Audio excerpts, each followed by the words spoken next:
Hello everyone, welcome to the live stream. What's going on? I've got to apologise in advance. I'm not feeling great. I'm extremely sniffly. Oh, that music's a bit loud, isn't it? I'm extremely sniffly. Oh, my eyes are all red, aren't they? My nose has been like streaming all day. I've just spent the last half an hour with my head under one of those, I did like a pot of boiling water with some lemon juice and tried to steam myself out. Oh, my light's not on. Oh, there we go. There we go. Tried to steam myself out, and I've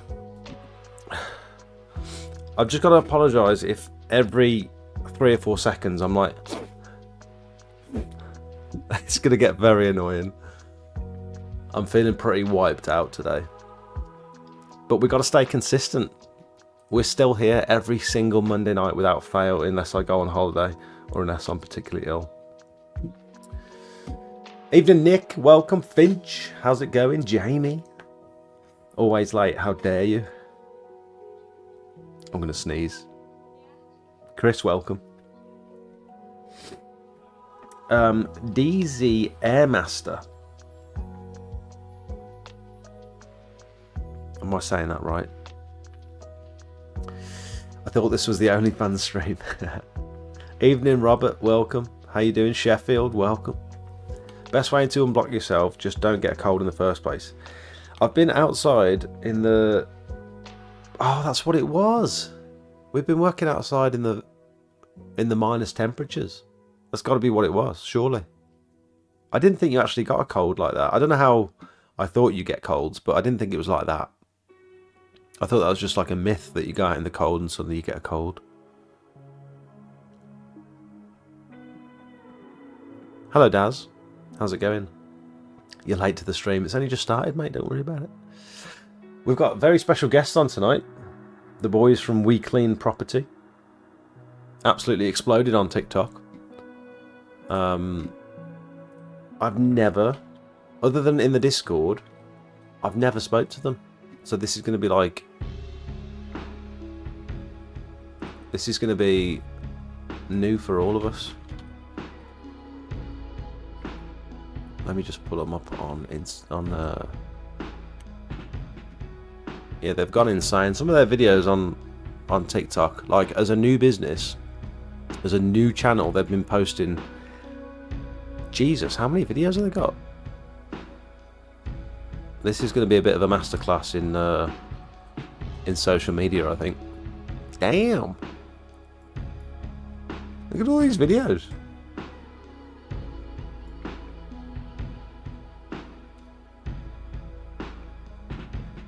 And that's since when? When was their first video? This was 19th of March. And they've done all that content since 19th of March. That's how it's done.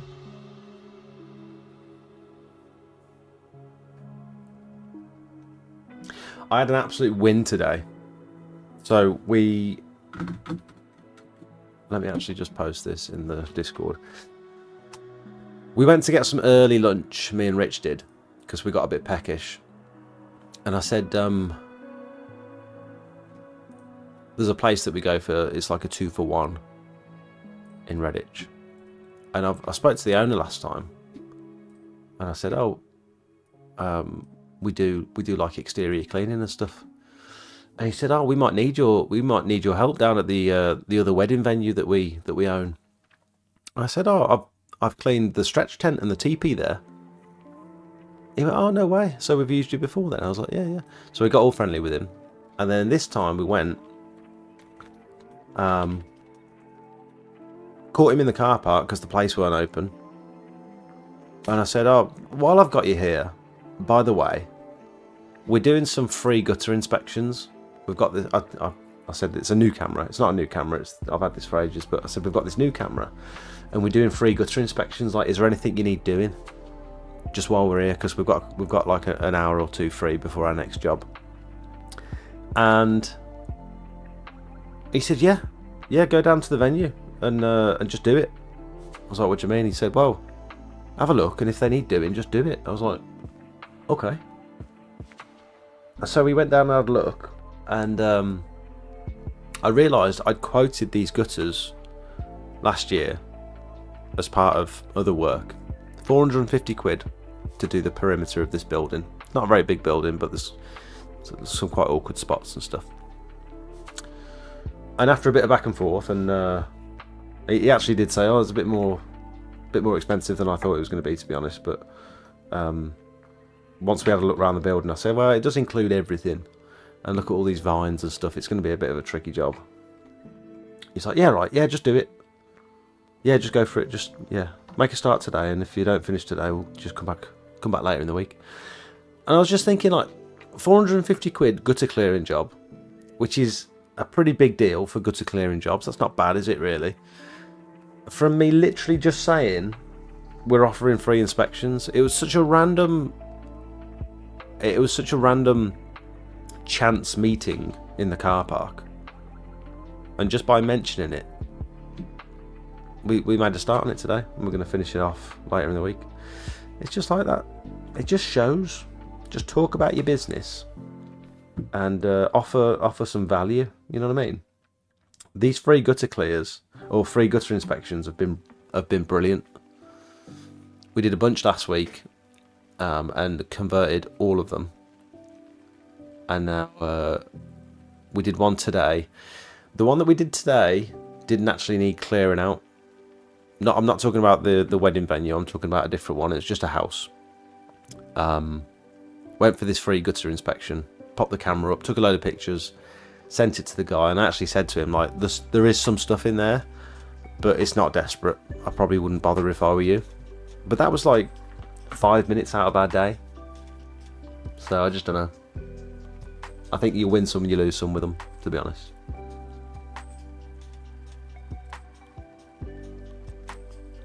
It's not obvious, so I have to ask, do you think they clear property? Clean property. I was going to ask about the name, because it's an unusual name, isn't it? We Clean Property. But it's like very clear. You know what I mean? Effective. I've been up since 8 working on my new website. I've been begging for entertainment, don't mind me.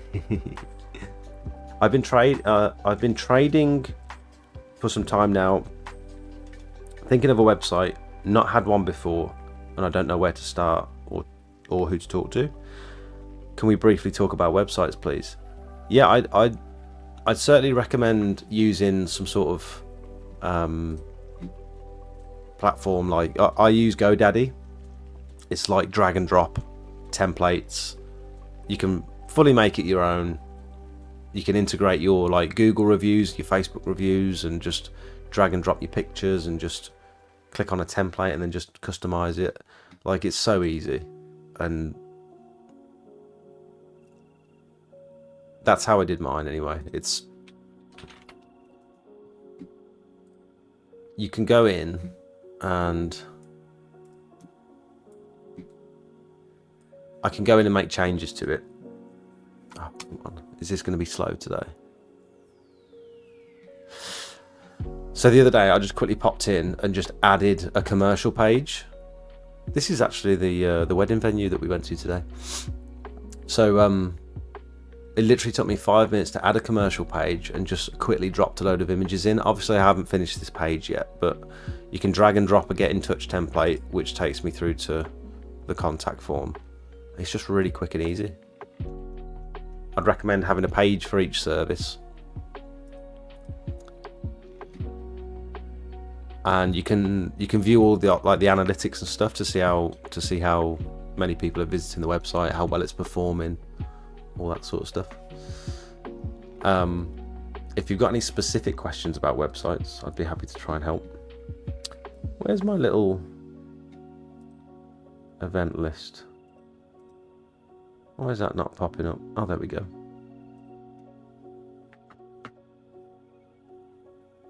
Anthony, welcome. Like we buy any car. Exactly. No doubt as to what they do. Exactly, yeah. Been struggling to scale my external cleaning business. What would you recommend for marketing myself efficiently? I love the videos. Thank you. Thanks very much. Clean Finish, welcome. Marketing yourself efficiently, expanding, scaling your exterior cleaning business. It's quite a broad question, to be honest, mate, but when you say scaling, do you mean trying to get more work, or are you looking to get employees? Are you looking to do commercial stuff? Like, when you say expanding, you can expand in a couple of different directions. So maybe we're gonna have the boys join us in a minute, and so I'm probably gonna be asking them questions. But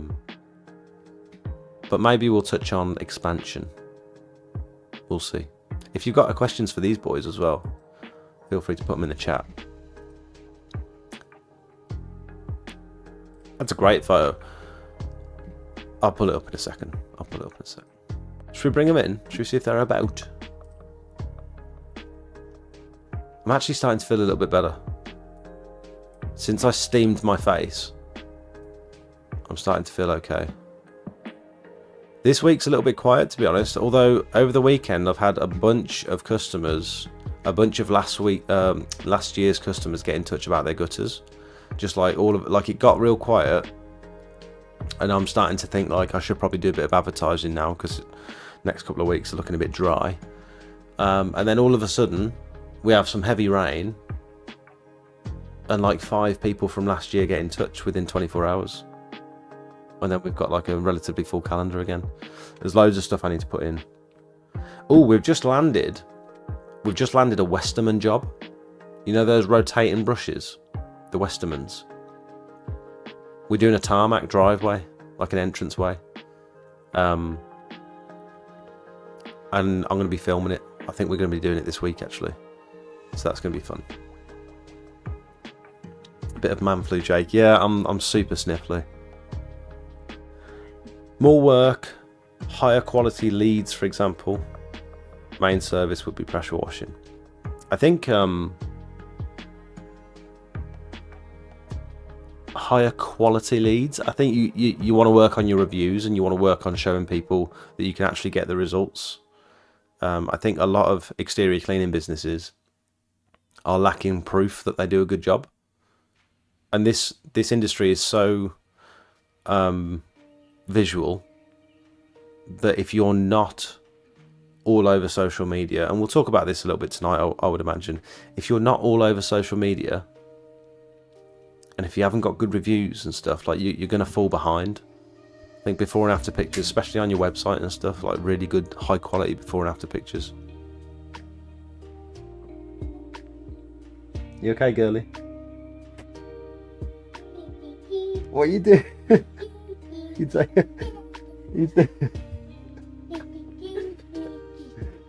Why is she taking pictures of this? She's found my work phone camera and now she's like, oh, okay. You don't want to fit? Should we just not bother with the wedding photographer and just give Maya a camera? Yeah. That'd be alright, wouldn't it? I don't know. Is that alright? Oh my god, no, actually, don't bother. We'll pay him. I mean, I don't look too bad. You know the way Zach was doing all those emails, leads, etc. Did you keep on top of that, or did he go out the door with him? The freedom of information request for all the you look so weird, but all brown with white teeth. She's had a spray tan. One of the boys recommended a web designer. The standard rate starts at 350 quid and £20 to maintain, £20 for the domain. I don't think you need to spend 350 quid for someone to build a website for you. Like, I literally did it in half a day on GoDaddy myself. You know what I mean? The leads and stuff, we'll talk about all that another time, I think. Just let's bring these boys in, see if they're about. We've never met. We haven't even spoke, so this is going to be very interesting. That one, yes. And then... Hello?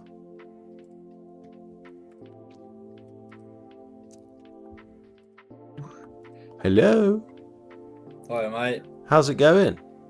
Well, thank you. How are you? I'm all right. Can you hear me okay? Hold on, let's turn up the sound. Let's sort out this audio. Can you hear me? I can hear you fine. Can you hear me all Yeah. right? Yeah, we can hear you. We can hear you. Do you know the funny story is? You say we haven't spoke before, but we actually have. Oh, God, is this going to be one of them moments where it's... We have spoke before, and I'll tell you. It starts with a funny story.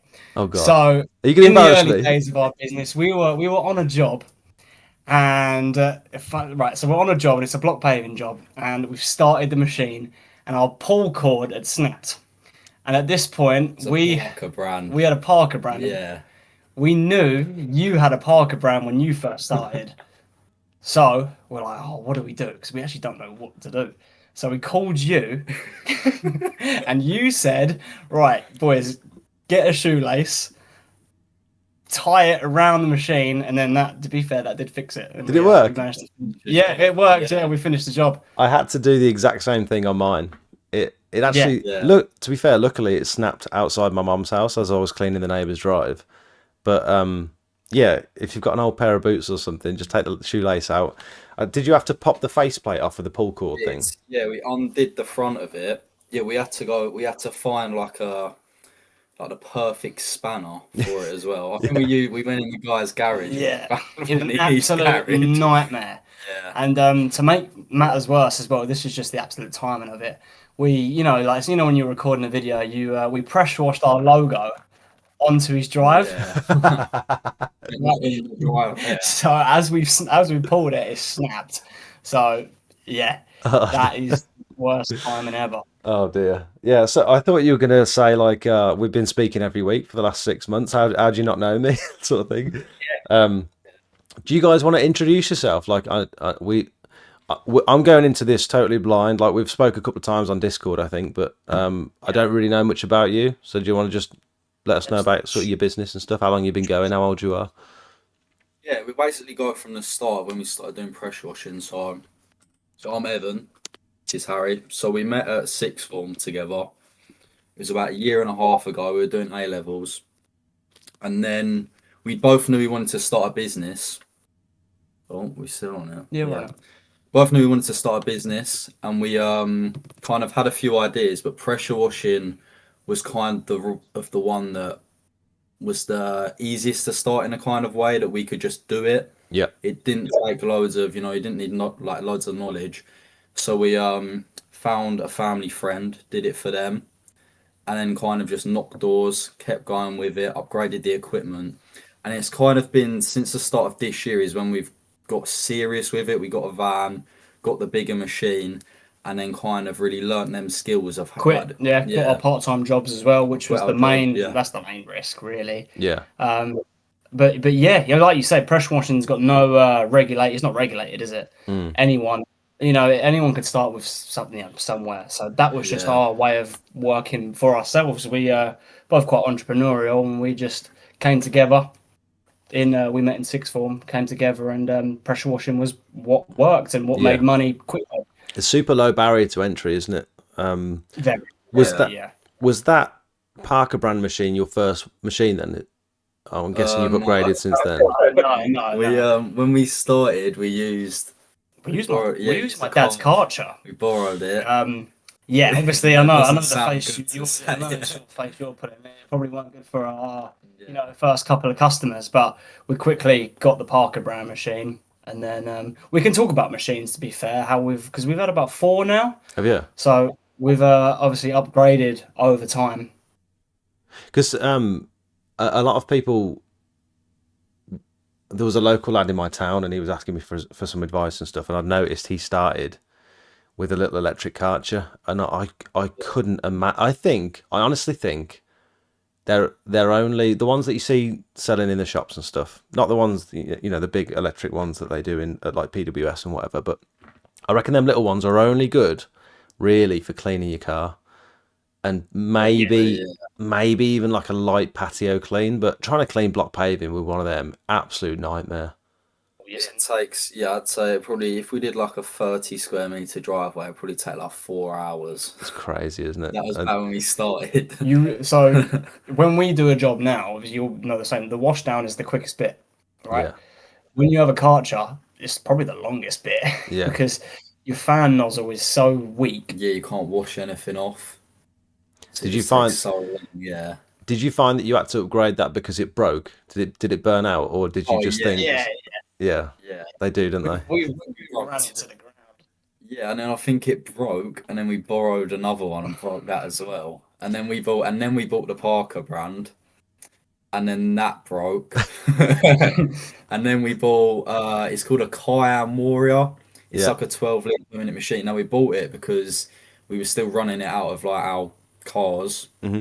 So we needed a machine that we could literally like pick up and put in it. So we had that, and then eventually, we got the van and got the proper stuff. So Yeah, we end yeah, up. So our machine is from PWS to be fair, and Hmm. it's a Honda. I made the drive. So we're from Essex. Yeah. So I made the yeah, three and a quite half hour far. drive. PWS got a great reputation. Hmm. So I thought, why not just get a machine where everyone is recommending? Did you So get that mounted in the van, or is it like on no, so wheels? this is one of my what I want to talk about as well. So how we want to expand, etc. We can get onto that, but it's currently freestanding. It's on wheels Hmm. alongside our hose reel, which is on its own frame as well. So we're weighing up whether because next year we want to get a new machine and we want to get another van. Hmm. That's the only way we can really expand. So are you both sharing that one machine now? Yeah. And Yeah. the van. Okay. What's it like working together?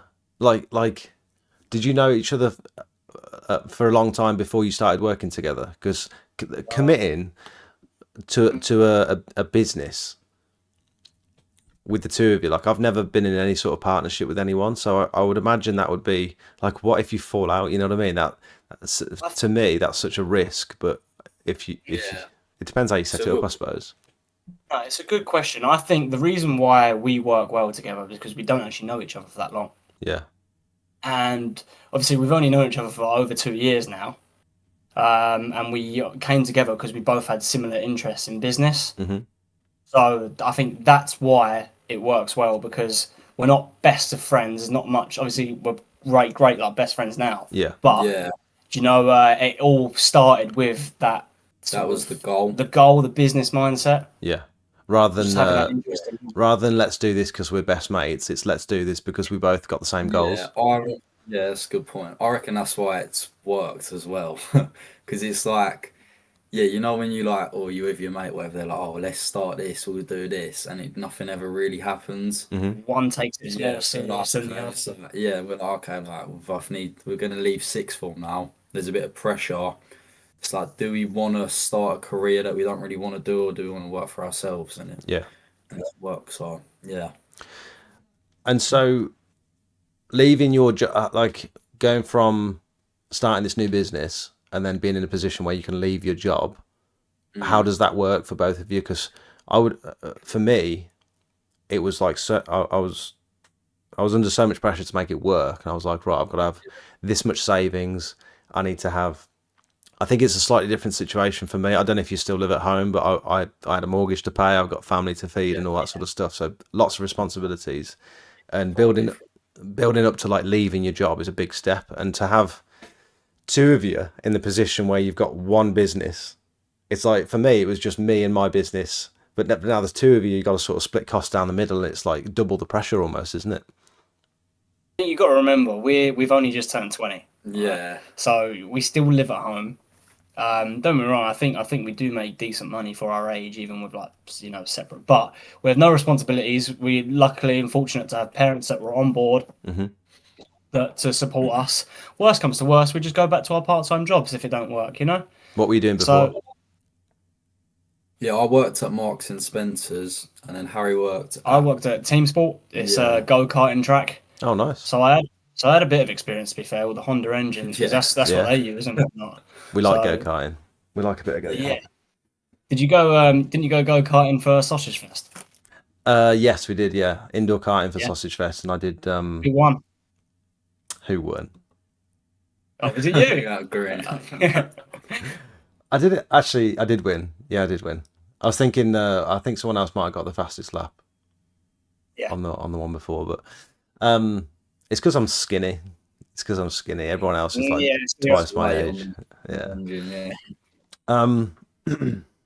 What was I going to say? So, can you ever see, like, now you've done this and it seems to have been working quite well for you? Can you ever see yourselves going back to like a retail job or like a normal job? You know what I mean? It's bad. It's mad when you make that transition, isn't it? When you go self-employed for the first time. Yeah. I'm very grateful that we did it early. So now I've had a taste of being self-employed. I just couldn't really like. I wouldn't want to work for someone else.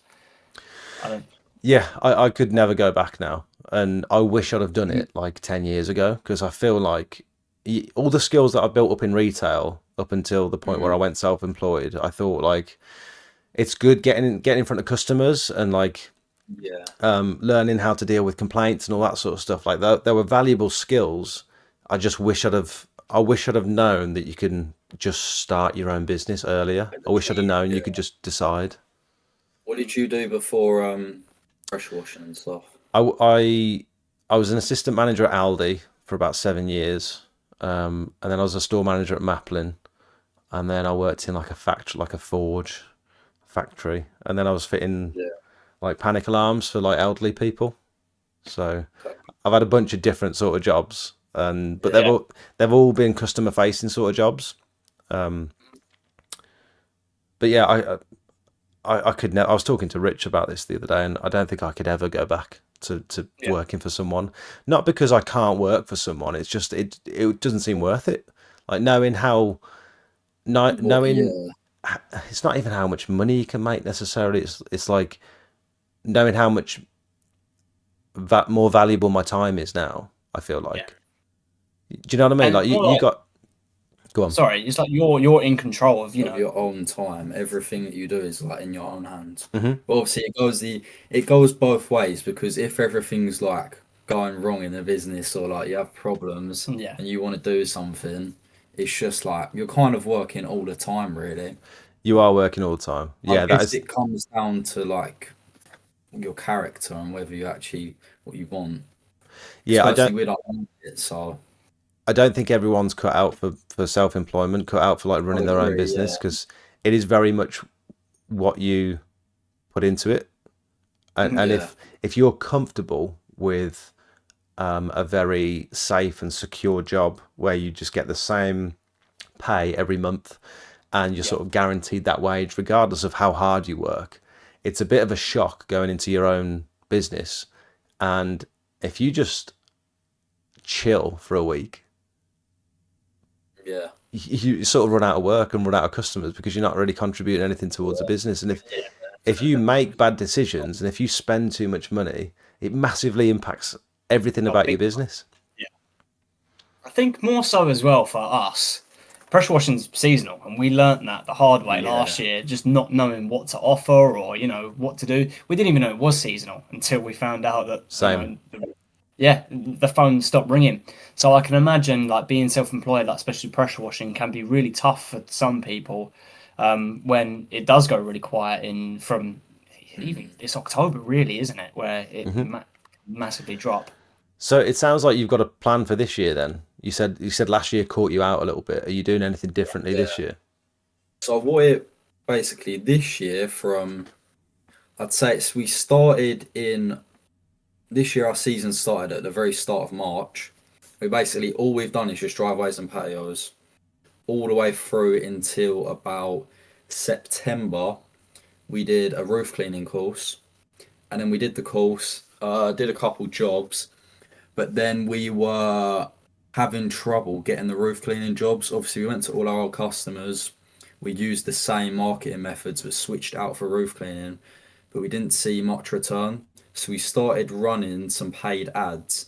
And now, basically what happened was, we've learned our lesson now. We started running the ads. We got someone doing them for us. But we had a delay in when ads were going to get set up to when they'd, obviously start like giving us results. We paid the deposit down. And we thought, right, okay, the ads, they're going to get launched a week later, but they're a very good company. To be fair, very good company, and we've got a good ROI, return on investment. But it took 4 weeks for them to literally. So October, went up to end of September doing driveways still. slowing down. October was pretty dry, and obviously we're like, oh, like we need to like get some work in, whatever. Yeah. But then got to the end of October, we start getting leads coming in for the roofs, and now November we've had some decent roof jobs in, and we're doing them now. Like that one that we sent to you, we were doing that one today. So roof cleaning was our plan, but obviously it's worked, but we wanted it to work earlier, but it's a lesson learned. So yeah. when you say the marketing strategy for your roof cleaning wasn't working so well as it was for driveways and patios, what was that marketing strategy that you've been doing up until now? So we can go into that, and it's been quite effective. So we sort of came up with something. I'm not sure if someone else has done it before, but it's called a sales letter, and essentially it's an envelope with an A4 piece of paper on it, and it has a hook, a story, and then ultimately an offer at the end of it. Now, because we're so young, we sort of used our story to our advantage. So on this letter, it has a picture of us as well for like transparency. And on You're the a pair story, of good-looking lads as well. This helps. Oh, I appreciate it. I had someone in the chat say, "Is that James Madison?" Now, yeah, if anyone, I will take that actually as a compliment. And, I can see it. So the story is basically a hero, like the zero to hero, a story of when we first started to where we are now, and then how we can help with an offer at the end. And we post that through people's doors who actually needed the service, so it increased conversion rates. Yeah, and that works really well. Silly question: is this like a color photo? Like what sort of paper is it printed on? Is it more like a leaflet that you're putting in an envelope? Basically, if you think of like a flyer or whatever like that, you'd get a flyer through your door, and maybe it'd say pressure washing service, logo, branding, company name, maybe before and after photo, and like says contact us here. We did them, and then it didn't take us long to realise that people just throw them in the bin. I saw someone say their conversion rate was like every 1,000 flyers is like one contact, which is like, well, I think it's just pointless.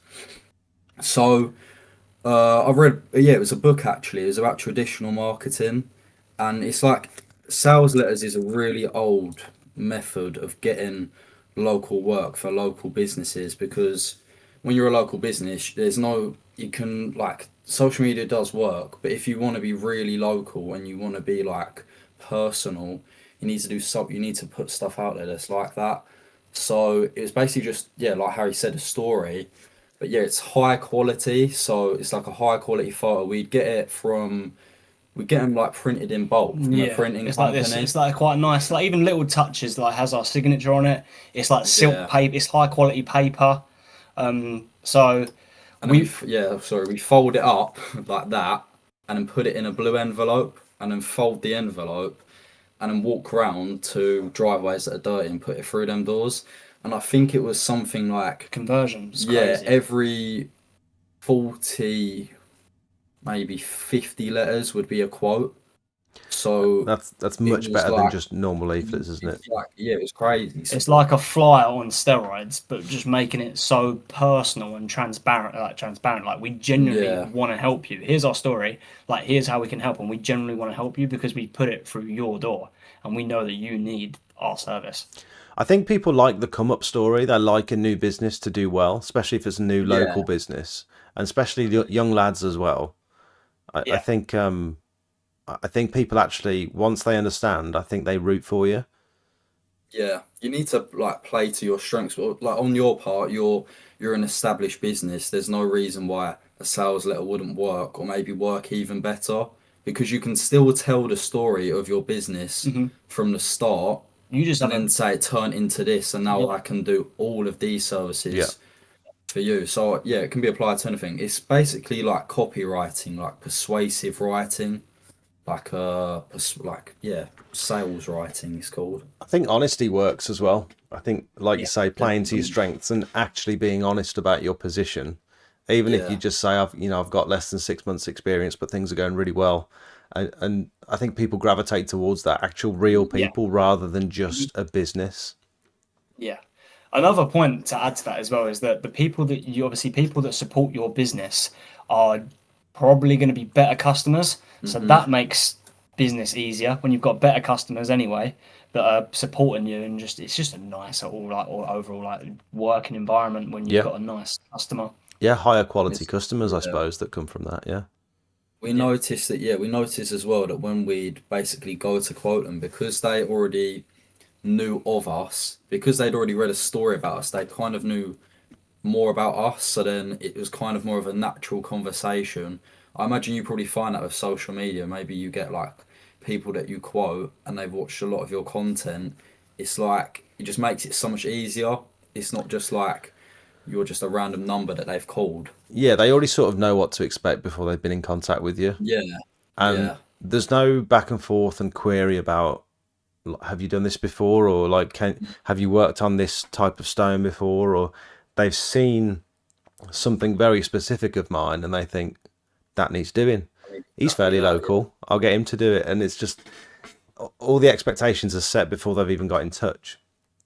Yeah. Do you want to go into a bit of the social media stuff, because you lads have had quite a good run? Yeah. Yeah, absolutely. I've just had a look at your TikTok since March. You've posted like hundreds of videos. Yeah.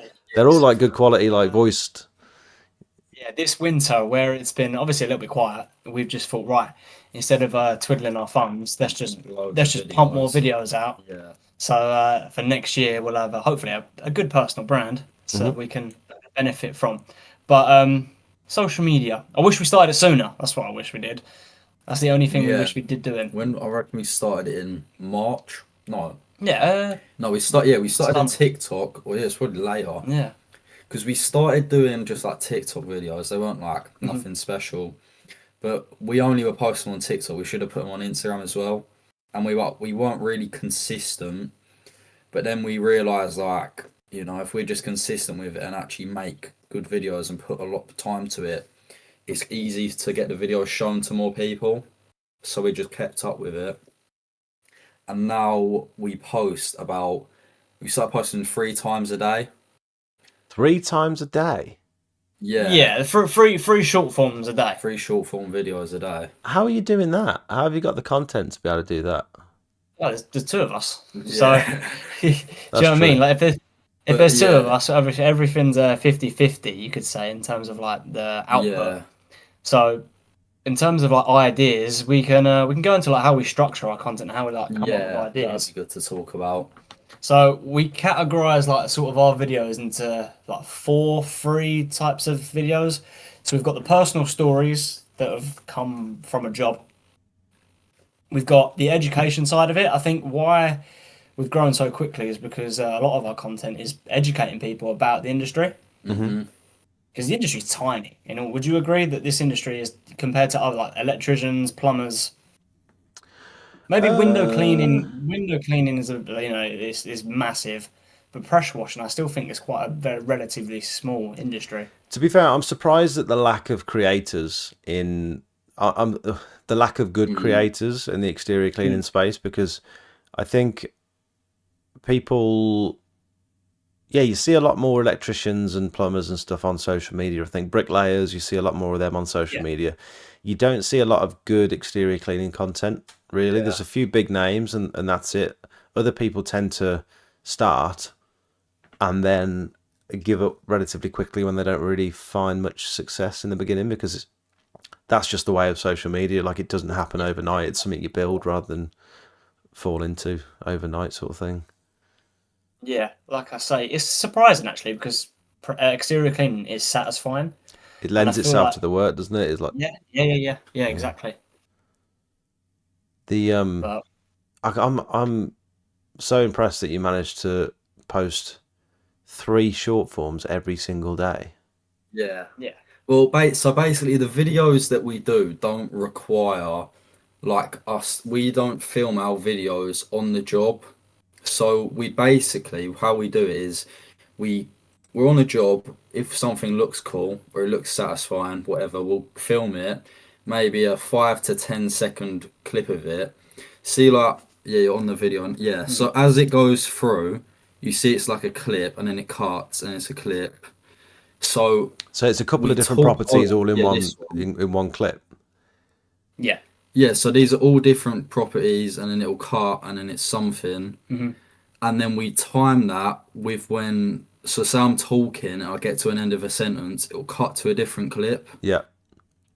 and then it'll cut again, because when you make a short form video, you need to basically make it because people are scrolling through their phone. Always scrolling. No one's got an attention span yeah, anymore. keep them engaged. Well, every video needs a hook, so something, I don't know, this customer, this happened, Yeah. da da da, and then you get into a story, and then obviously all this stuff's playing in the background. You've got to basically gear it for the the algorithm and people watching it. So you're not necessarily filming a job from beginning to end and making a video about that job. You're filming clips on virtually every single one of the jobs that you do and banking that in your library of clips. Yeah. And then you've got that content to pull from. And all you've got to think about then is the story and the hook. Yeah. And then you just stick the footage in over the background. Yeah. Like a story. You can do a story, or you give straight value. So here's the 3 best I don't know, pieces of equipment on a job. Yeah, it's just for Straight information. Or you can combine them. This is how we like to. We like combine a story, then we get to the end and it's like, so what's the lesson in this? So then it's still geared towards like people that run pressure washing businesses. And that gives a reason for people to like a video, because there's a sort of a reward at the end. And they took something from that video, so they should save it as well. I think after doing 150 videos, there's a load of it's like step by steps of what you need in your video for it to do well. Oh, go on. Can you go through them? Can you go through what you think you need in a video for it to do well? Because I need help. This is just for short form, should we say? Like, you're the king of I don't know about that. So to start with, you need a hook. Now, the hook is the most important part of the video, and what a hook is what hooks their attention. So you need to stop. The aim is to get them to stop scrolling. So in short form, that's like the first 3 to 5 seconds, maybe. First 3 seconds, and it's the most. If I pull up an example, for example, on one of my TikToks. So this is something that's ideally relatable, makes people curious. The hook doesn't necessarily need to be a verbal hook either. It could be a visual hook. For sure. Yeah. It could be something crazy happening in the background. It could be something weird happening on screen. Are you able to pull up our TikTok? Yeah. So the one with is titled "Freezing Cold." Yeah, the roof clean. So the first thing is that clip is pretty like, what the hell is going on here? I'm pressure washing the roof from the ground. That's like pretty interesting. Yeah. And then the first thing I say is, this mistake nearly cost us the whole job. Yeah. Well, that's like, well, I want to know more, because that's like pretty dramatic. And then you go into sort of telling a story or giving value, so teaching people something, and then you sort of say an overall summary, and it's called at the end, the very end. It's like a call to action. Yeah. And a call to action is getting people to a reason to comment. So comments, believe it or not, on short forms are the most important thing for your video to do well. So the more people that you get commenting, the more it's going to push. Can you pull up the one?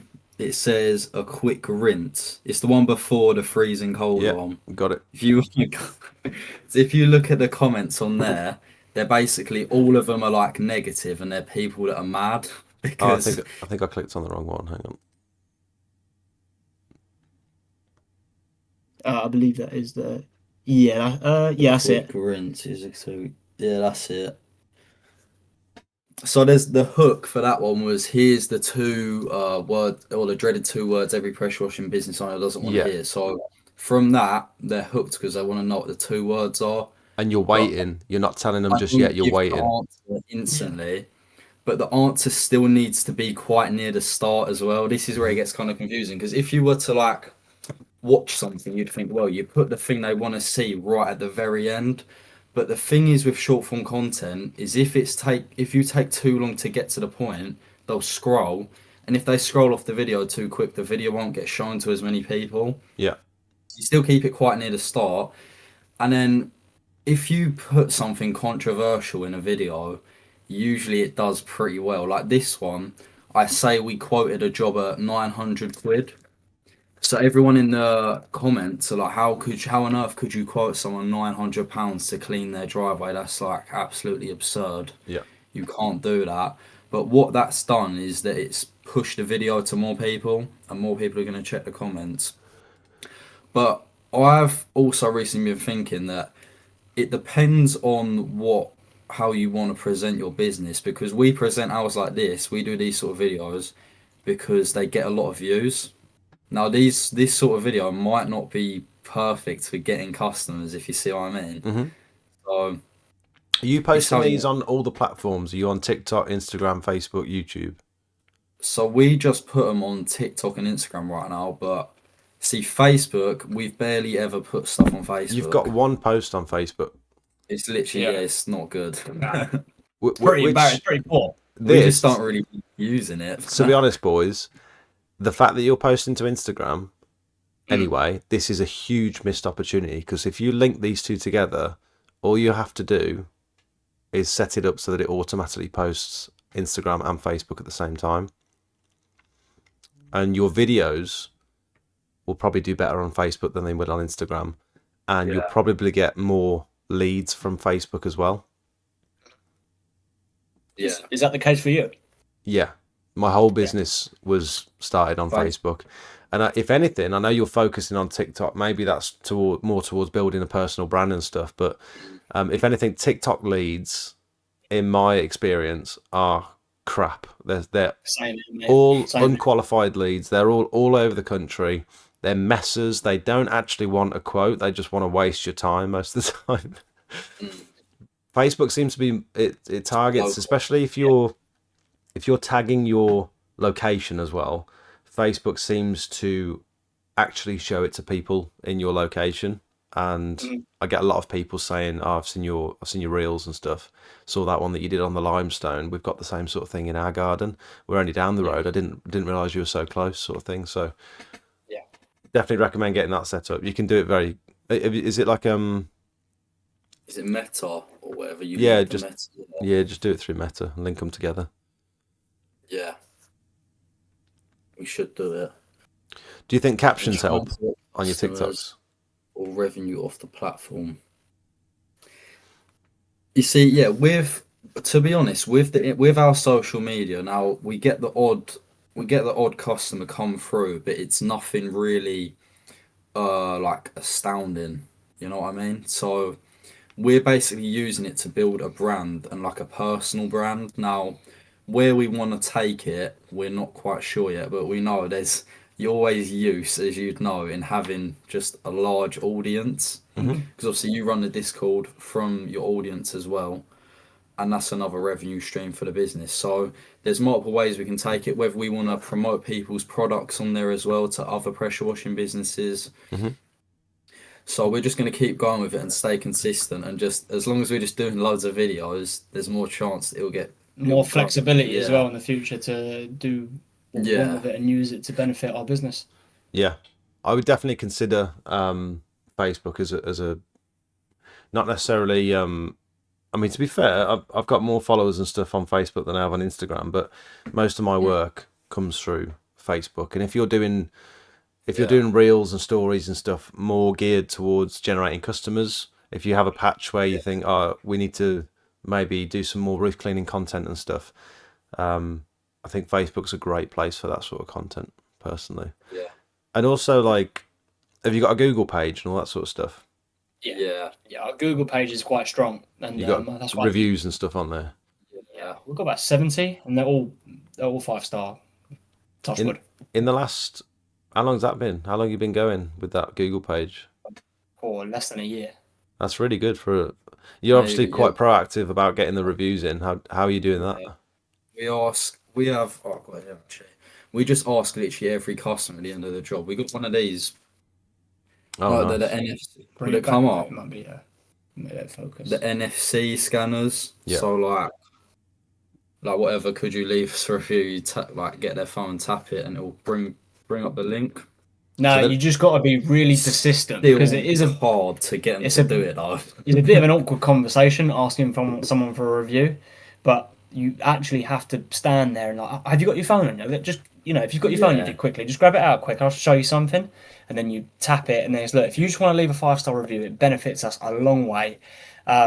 You say to them, you be honest, say, look, we find it an absolute nightmare to get reviews, so we got these cards to make it super easy for you.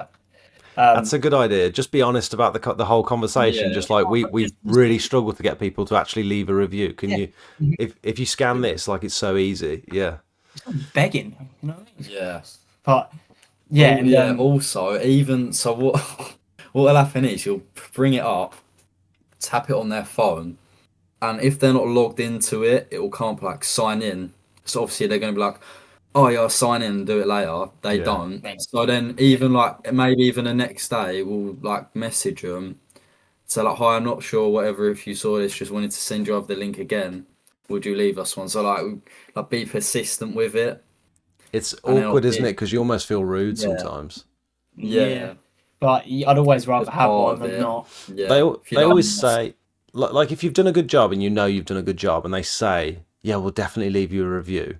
I don't think there's any harm in them in then actually chasing them up for it, because you said you were going to leave one and you said you were happy, sort of thing. So, Chris says, "What were the other steps past the hook?" So we only got the 1 point, didn't we, about making a good like a. Sorry, we end up going on That's fine. a tangent. Yeah, what do you say? Maybe I'm nervous meeting my hero. Your hero? You're joking, aren't you? No, look, we have to say thank you because if it wasn't for you, we Yeah. actually wouldn't have started this business. Really? Genuinely, Yeah. genuinely. Oh, Yeah. that's Because very cool. when you go on YouTube, right back at the start, if you go on YouTube and you search up "start a pressure washing business UK," there's barely anyone putting out actually good like information.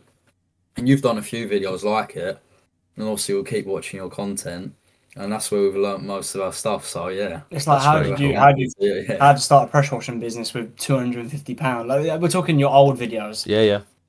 Yeah, your old videos they're golden for anyone wanting to Mm. start a pressure washing business. Oh, that's very kind of you. Thank you. Well, I'm glad Oh. glad it's working out for you. Would you say it Right. is working out for you? It is. For sure, yeah. Yeah. That's cool. Right. Right. What's step 2 for a Let's viral? get back to social Yeah. media. Step 2. So you've got your hook, and then step 2 is you actually want to share but this is step 2 is the biggest part of the video, and it's either you're sort of talking what about the video is about. So for us, it's sharing a story, or you talk about Value. a value or the educational Yeah. steps in that video. Or a problem, I suppose, like explaining a problem. Problem. Yeah, That just keeps people hooked, explaining what the video, Yeah. just giving context to what the video is about. Yeah, it needs to be so when they click on the video, they need to know what it's like Harry said, they need to know what it's about. So okay, it's about pressure washing, and then there's gonna be like throughout the whole video there's a theme or there's a title, and if you need to stick to it.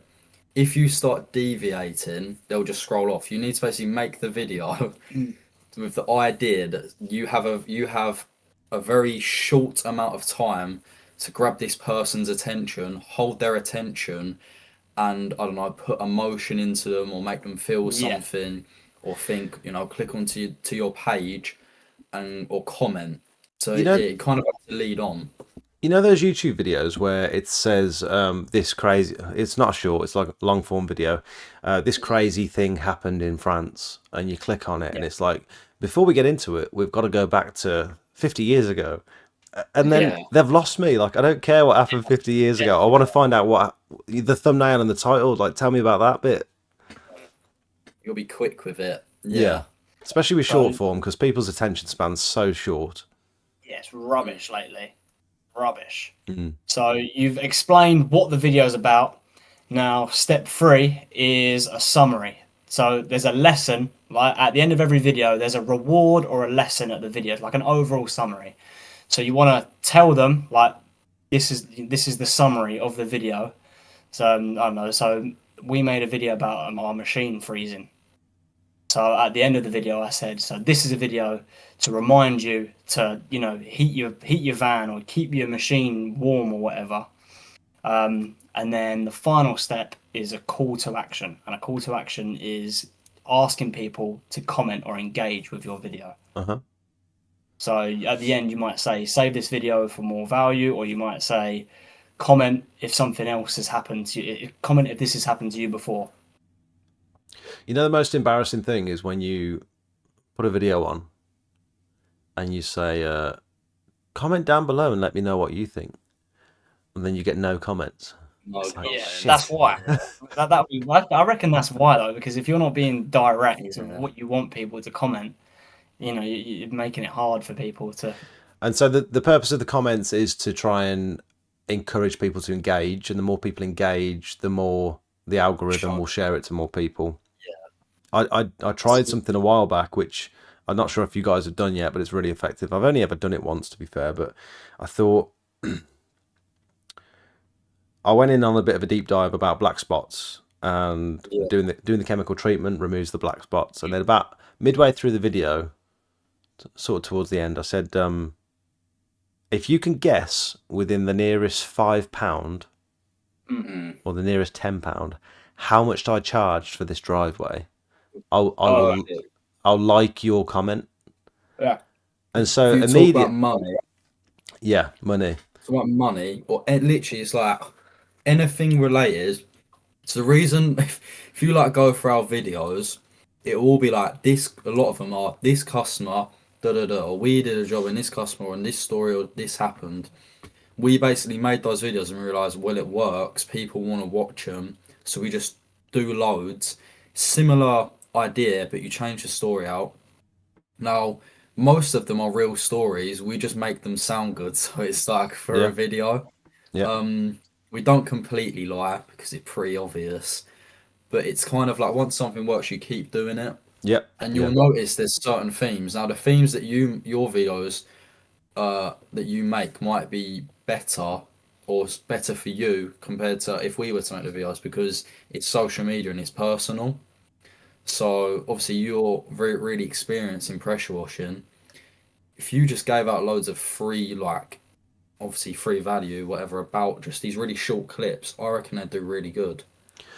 Yeah, I agree. I was having this conversation with another fairly big YouTuber the other day who was asking me, I'm not going to say his name, but he said, I'm struggling to figure out who I'm making my content for. Am I doing it to help other people in the industry, or am I making it for my customers, or both? And it's hard to strike the line between both, because something that's very geared towards helping people and sort of helping other people in the industry, other contractors and stuff, your customers probably aren't going to find interesting. And it's crazy when you get a big video, when you get a video that does well, talking about a very niche subject like pressure washing and pressure washing equipment. And you did a really good one about setting up your buffer tank, I think it was. Why does a video like that do well? You know what I mean? Because it's so niche. It's just like perfect advice, really. Yeah, that's like you can. I think that is why though, because it is niche. So literally anyone. It means that anyone that runs a pressure washing business and that consumes social media like that, it will show them the video. You see what I mean? Because it's proven that. I wonder if it gets traction with those people first, and those people engage with it. Your core audience engages with it, Share it, and then it shares it with more people because it thinks, "Oh, this video is obviously doing well." Yeah, That is it. That is it. I can try and explain how the views work for like TikTok, for example. So this is what I think anyway, and what a lot of people think is that it will show it to your followers first, and depending on how your followers engage with it, will obviously depend on how it shares it to the For You page or the Reels Explore page.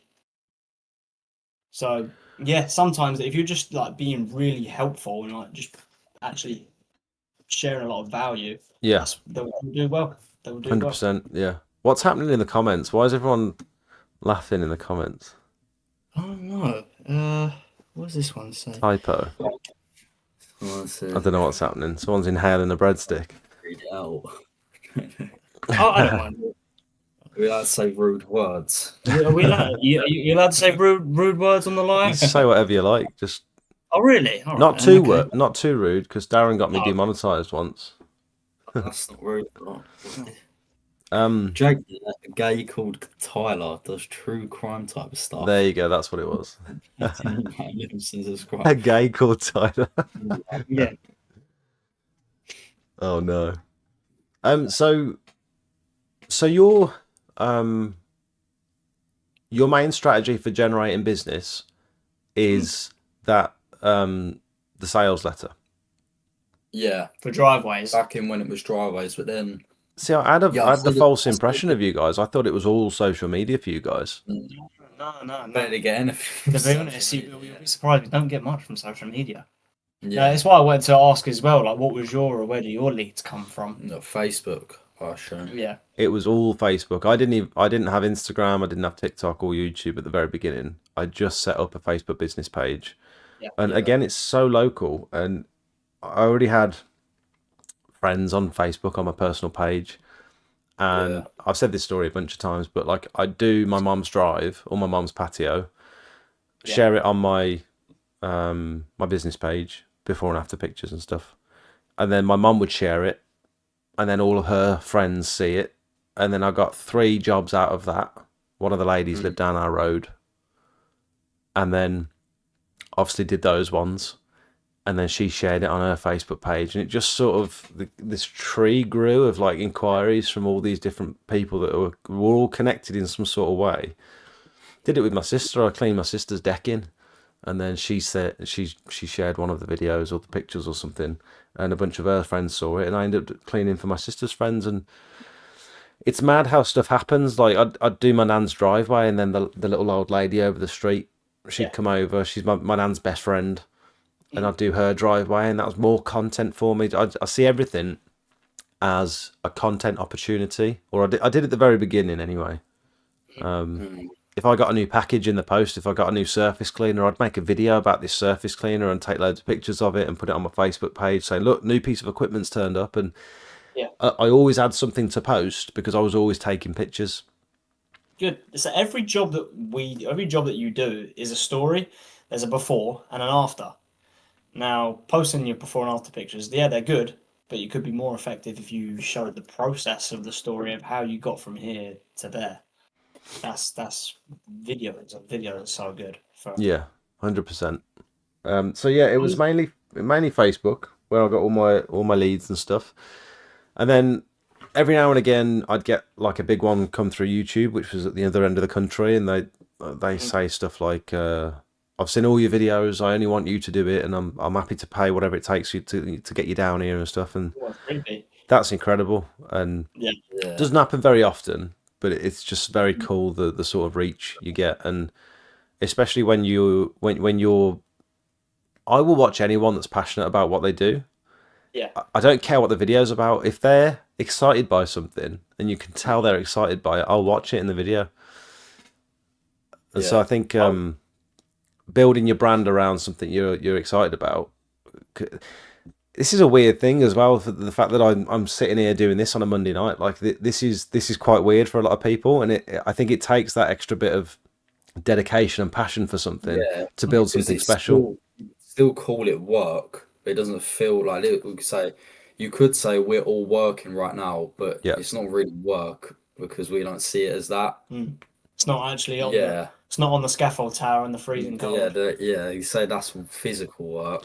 Speaking of which, you've just done a big roof clean, haven't you? Is that one of your? That was. I saw you post it in the Discord the other day. You're asking for a bit of help. Should we get it? Should we send it to you on Discord? Yeah, pop it through on this Discord message, and I'll pull it up. I'll get it through on the Discord. So this one was through Google, and it is our biggest job ever. Through Google. Just in ads, everything. Like, this is our biggest job, and in terms of actually, so we put back in the summer. Put a sales letter through their door to do their driveway. It's like this road of big houses in our area. Now they saw the one for the driveway, but they didn't come through for us to do the driveway. Now only they kept the letter. This is why they're so much better than flyers, because people keep them. Flyers, personally, I think they just throw them away. So they've come back to us. They'd looked us up, and because we were running the ads, we were shown to them instantly, and then they filled out our form on the website, and then we quoted it like that, and now we got the job. So it's kind of like multiple things together that led to us getting a job. I had that the other day. The customer saw my YouTube video. He's been following me on YouTube for a while, and he watched a couple of my videos. And then he drove past me. He lives about 20 miles away, but he was visiting Redditch, and he drove past my van, and he was like, "Oh my god, I watched that guy on YouTube. Like, I didn't even know he was local." And then he Googled me, and I'm only down the road from him, and he's like, "What are the chances of that?" And it took those two things. If he'd have seen my van only, it'd have just been like some random pressure washing business. But the fact that he's seen my YouTube and then my van, and he's like, "Yeah, I definitely need these guys to come and do my property." Like, sometimes it's that snowball effect and that right place, right time sort of thing.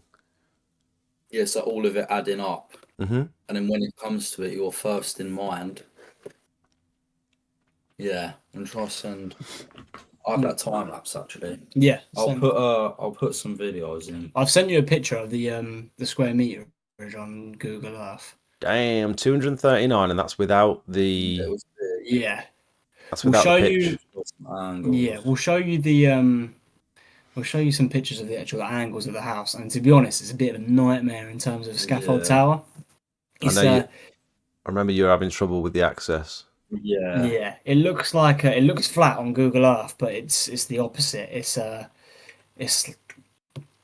all. So if you look, that's a good one there. So we've had to go around the side of the house into like this forest bit to put up the scaffold tower there. We've sent it in the chat. There's something going on with my PC. It's not loading stuff at the minute. So this is your biggest roof cleaning job to date, or biggest job in total? Biggest job in terms of revenue. Yeah. And so, how have you done this job, or are you midway through it? We started it today. First day today. We reckon it's going to take 2 more days. And did you expect it to take as long as it's taken, or are you quite happy with the progress so far? We expected it because basically we were lucky enough to do. We haven't done loads of roof cleaning jobs, to be honest. So we'd say we're quite new to it. We want to ask for some advice on it, but yeah, we did a few jobs before this that took longer than we expected. So we're quite glad actually that when it comes to quoting this and doing it, we have that experience. Yeah, jumping into a job like this as your first roof clean would be insane. Yeah. Yeah. Has it sent through the videos that I did? Yeah, I've got the videos. Yeah. Well, up, yeah. But yeah, what we find that takes the longest is putting up the scaffold tower, taking it down, moving it, putting it up again, getting all the equipment up there. It's all the stuff in between actually doing the cleaning. 100%. Plus the cleanup as well. The cleanup is bloody. Yeah, the cleanup takes just as long as actually doing the thing. Yeah, and this is a rent tower as well, so we don't have. We need to get a my tower.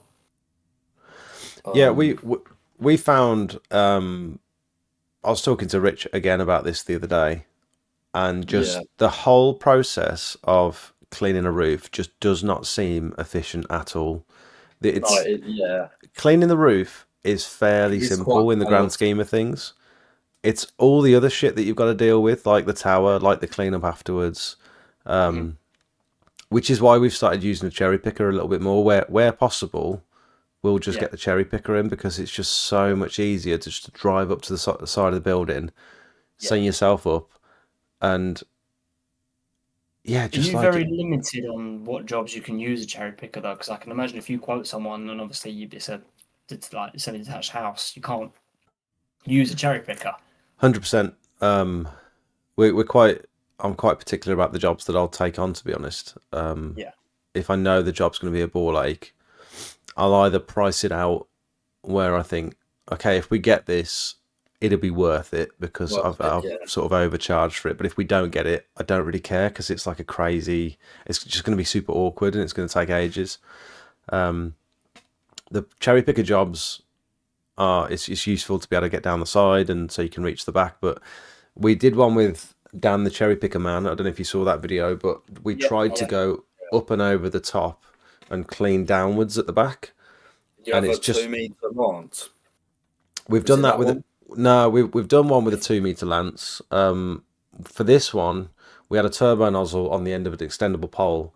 We went up and over the ridge, and we tried to use the turbo nozzle. We tried to extend the pole downwards, but you just can't see what you're doing. Like no matter, you could be sat on that ridge with a pole extended downwards, feeding it down the roof. You can't see under the lip, so you can't see whether you're cleaning efficiently or not. It's a super awkward, weird angle to be able to clean from. I'm sure someone's probably nailed it, and someone's probably figured out a way of doing it from above. I always find with every roof clean that the lower I am, as long as my waist is above the gutter line, I'm sweet. Yeah. But if I'm too hot, it's just really awkward. Yeah, and it's so straining on your body as well. I definitely think that roof cleaning, like this, isn't the final form of roof cleaning. I think there's a lot of innovation that's gonna come from this. It's just not efficient, is it? It No. seems like a lot of my day is spent wasting time moving stuff about, and there's so much different equipment that you're using. You're using the gutter vac, you're using the power pole, you're using the entire pressure washing setup is unless you've got it all van mounted and it's super efficient, that can be a ball ache on its own. You've got the tower, you've got the backpack for the buyer side, your water fed poles, you've got to potentially clean the windows, face your soffits down afterwards. There's so much involved, and this is why a lot of people are only winning like 1 or 2 out of every 10 jobs they're quoting, because the customer doesn't understand that this cleaning your driveway or your patio, it's not the same. Just because it's slightly further up in the air, it's a totally different ball game. There's so much more moving parts. What helped us with conversion, because that's something that we're really looking to improve, is conversion rates. Because obviously every lead that we get costs us money with Google, so what we control is how we convert. So what helped us is on our landing page, we have a video and it explains a step-by-step process of us doing a job. On that as well, we have our minimum price put on there. Oh, that's interesting. Yeah, it'd be a form, so it's like landing page, video, obviously there's a number on that, but if they want to fill out the form, put in their name, detail, contact us, we'll call you back. Underneath it's please note this is our minimum charges, whatever. Only really submit it if it's like within your budget. So you're pre-qualifying people, which is a huge. Going all the way to a roof, send them the quote. They're like, "Wow, that's ridiculous," but you still get it though. Yeah. So imagine spending all that time, because I'd recommend most people, especially if they're fairly new to the industry, to visit as many quotes as you can rather than trying to do them remotely. Particularly roof cleans, things like even whether the gutters are going down into the ground or whether the access is okay, whether they've got a conservatory, like how's the access over the conservatory, water pressure, drainage, all this sort of stuff. So many factors, Unless you're there in person, you're not going to know that sort of stuff. So imagine doing all that, go around the customer's property, speaking to them, spending half an hour, 45 minutes chatting them and trying to sell yourself. And then you give them the price and they're like, 1,200 quid? I thought it was going to be about 300 quid. That's the same. The other day, it was a few weeks ago, we quoted this lady. She'd found out, she'd come to us via Google.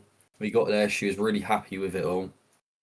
Measure it all, explain it to her, explain what she'll get, the chemicals, how we'll do it safely. We're not going to stand on your roof, we're going to use specialist equipment, we're accredited, whatever.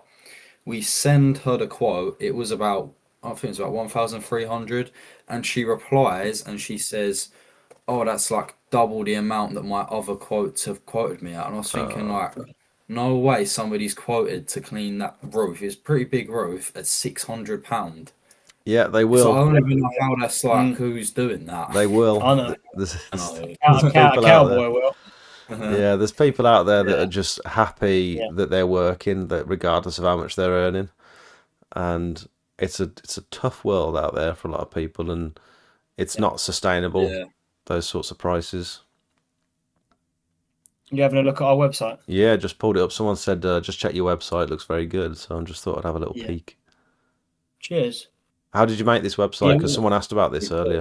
We paid someone to do that. Yeah. Paid someone to do it. We did have one that we did ourselves, but we realised like got to look a bit more professional. So That is we just super got clean. something. How are you doing these Simpsons pictures?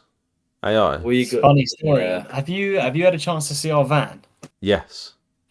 Yeah. Yeah. So what we did with that is, again, we took a picture of us, and if you look at the gallery, I think it's one of them pictures. The That's top, it. The that about one. us pictures. Just below where it says about us. Not on Yeah. there. Hopefully it is.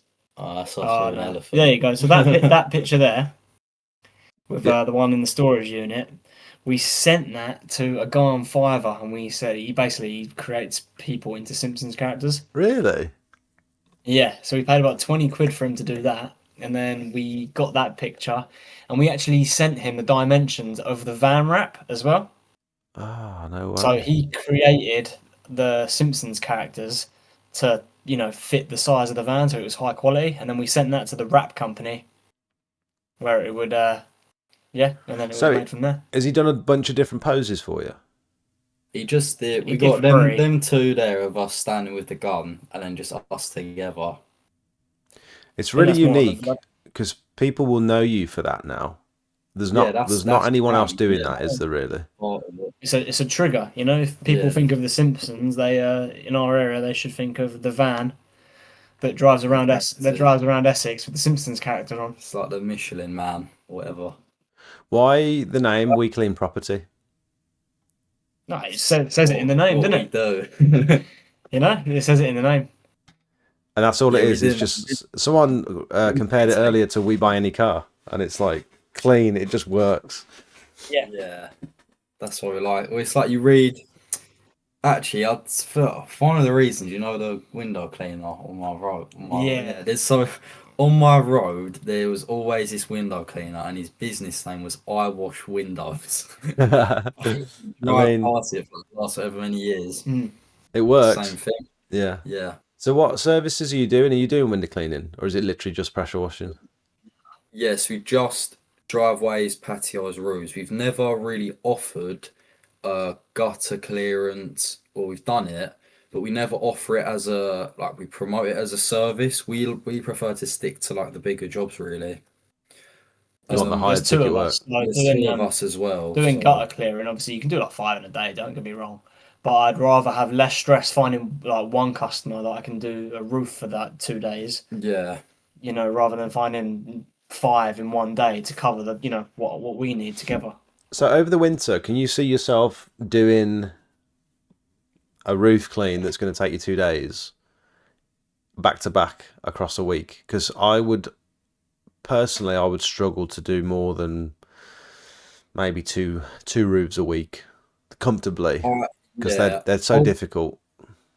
I'll be honest, like right now we've spread the ones out that we have got, because we're still learning roof cleaning, so I don't want to be like, yeah, we're gonna boom boom roof. Yeah. We're not at that stage yet, but I reckon we're still learning the equipment, getting better equipment. I reckon we could do roofs back to back, but it is seriously hard work. Like you actually today we worked obviously all day. I'm pretty knackered right now, but it's like doing it over and over 5 days a week. It is like, it does take its toll. So, like you were saying, it is like hard to do. Putting up the scaffold tower and taking it down like 3 times, that on its own is just so much effort. Yeah. I think what might be nice would be for you guys to break that up with a bit of gutter clearing. A couple of easy days of gutter clearing.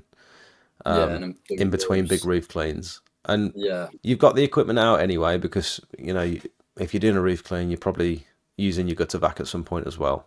Yeah, of course, yeah. it just makes sense over the winter if you've not got much ground surface work going on. Yeah. I'd be very careful about doing too many roofs all in one go, because you're going to get backed up and you're going to get knackered. But have you got any sort of roof cleaning waiver? No. No, and I'll explain why. So going back to the letters, we tried doing roof sales letters, but obviously because roofs are more expensive and they're more specialist, they don't want the 19-year-olds or the 20-year-olds, cleaning their roof. They want professional exterior cleaners.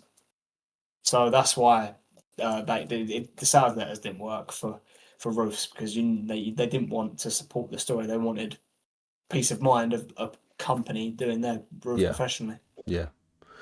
I'd recommend having them sign a waiver at least, just to say. I don't know if you're in the Discord, aren't you? Is there a template for it on there? Well, just have a little scroll down at some point to the disclaimers section, because I've put a roof cleaning waiver in there. It's just a very generic roof cleaning waiver, and it just goes over things like leaks and water ingress, pre-existing damage, the colour. I've done a couple of roof cleans where the customer's been like, I wasn't expecting that colour. Is there anything you can do? And like, if they decide to push that, I wasn't expecting that colour, is there anything you can do? Yeah. It's like, no. You know what I mean? Like, no. But I didn't want it to look like that. Like, if I'd have known it was going to look like that, I wouldn't have had it done. So what are you going to do? And if they decided they wanted to push that, it could get very messy. Things like the amount of moss and the amount of stuff that flies around everywhere. Midway through the clean, they're looking out on their drive thinking, oh my God, what have I signed up for here? You can put this, I've got mine set up in a Google form. Let me just quickly pull it up, because I have all my customers just read through it and tick the box, and it just adds it onto a spreadsheet to say. So I don't know if you can see on the screen now. It might take a while to catch up, but it's a roof cleaning. It's a pressure washing roof cleaning waiver. It's like a liability form. It's a Google form, super quick and easy to set up, and it asks for their name and address, and it's just that liability thing. Just they read through it, and in order to complete the form, they must tick this box to say they read and understand, and that you don't take any liability for any leaks or any damage or anything like that. And that's perfect there. Because if you're starting to take roof cleaning seriously, this will happen. You will come across an awkward customer.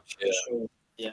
Like, it won't take long before you come across that awkward customer that questions something you've done, or they come running outside saying, stop, my garage is leaking, and all this sort of stuff. And it does happen more often than people will have you believe. There's roof cleaners on the internet and on Facebook and on YouTube and stuff that will make out like this is an easy job and everything goes according to plan every time, but it doesn't.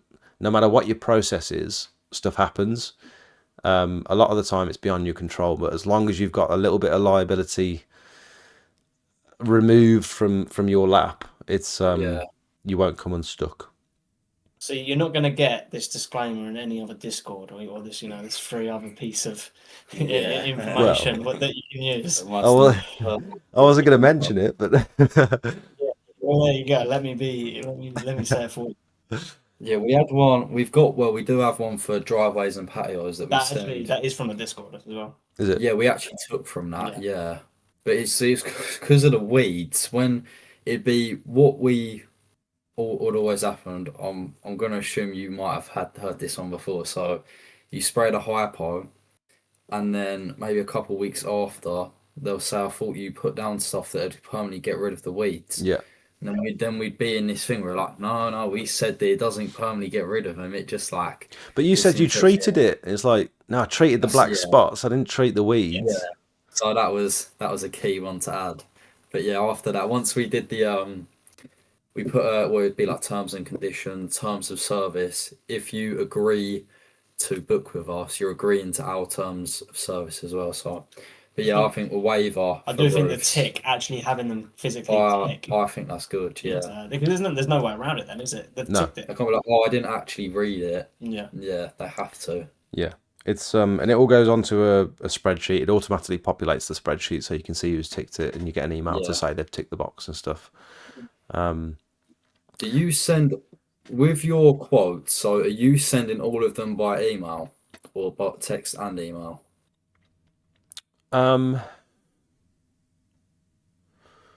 Just text. It's mainly WhatsApp. I use WhatsApp as often as WhatsApp, possible, just because it's yeah. easy. Sometimes it's Facebook Messenger. Bigger jobs, the ones that get in Direct. touch through the website, sometimes those are emailed. The ones that get in touch through YouTube, because they can't message me on YouTube, they've got to find my website and message me on the website. So those are all dealt with via email. Why'd you ask?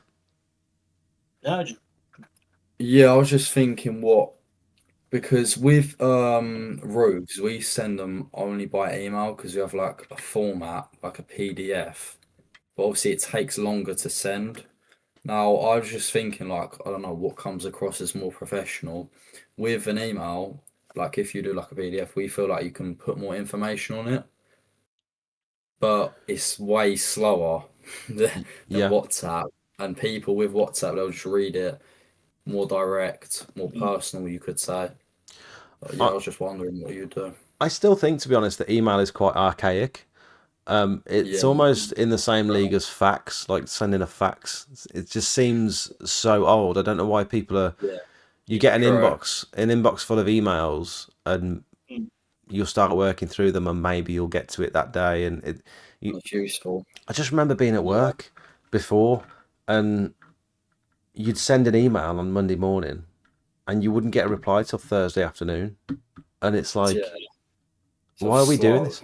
On WhatsApp, I can see if they've read it.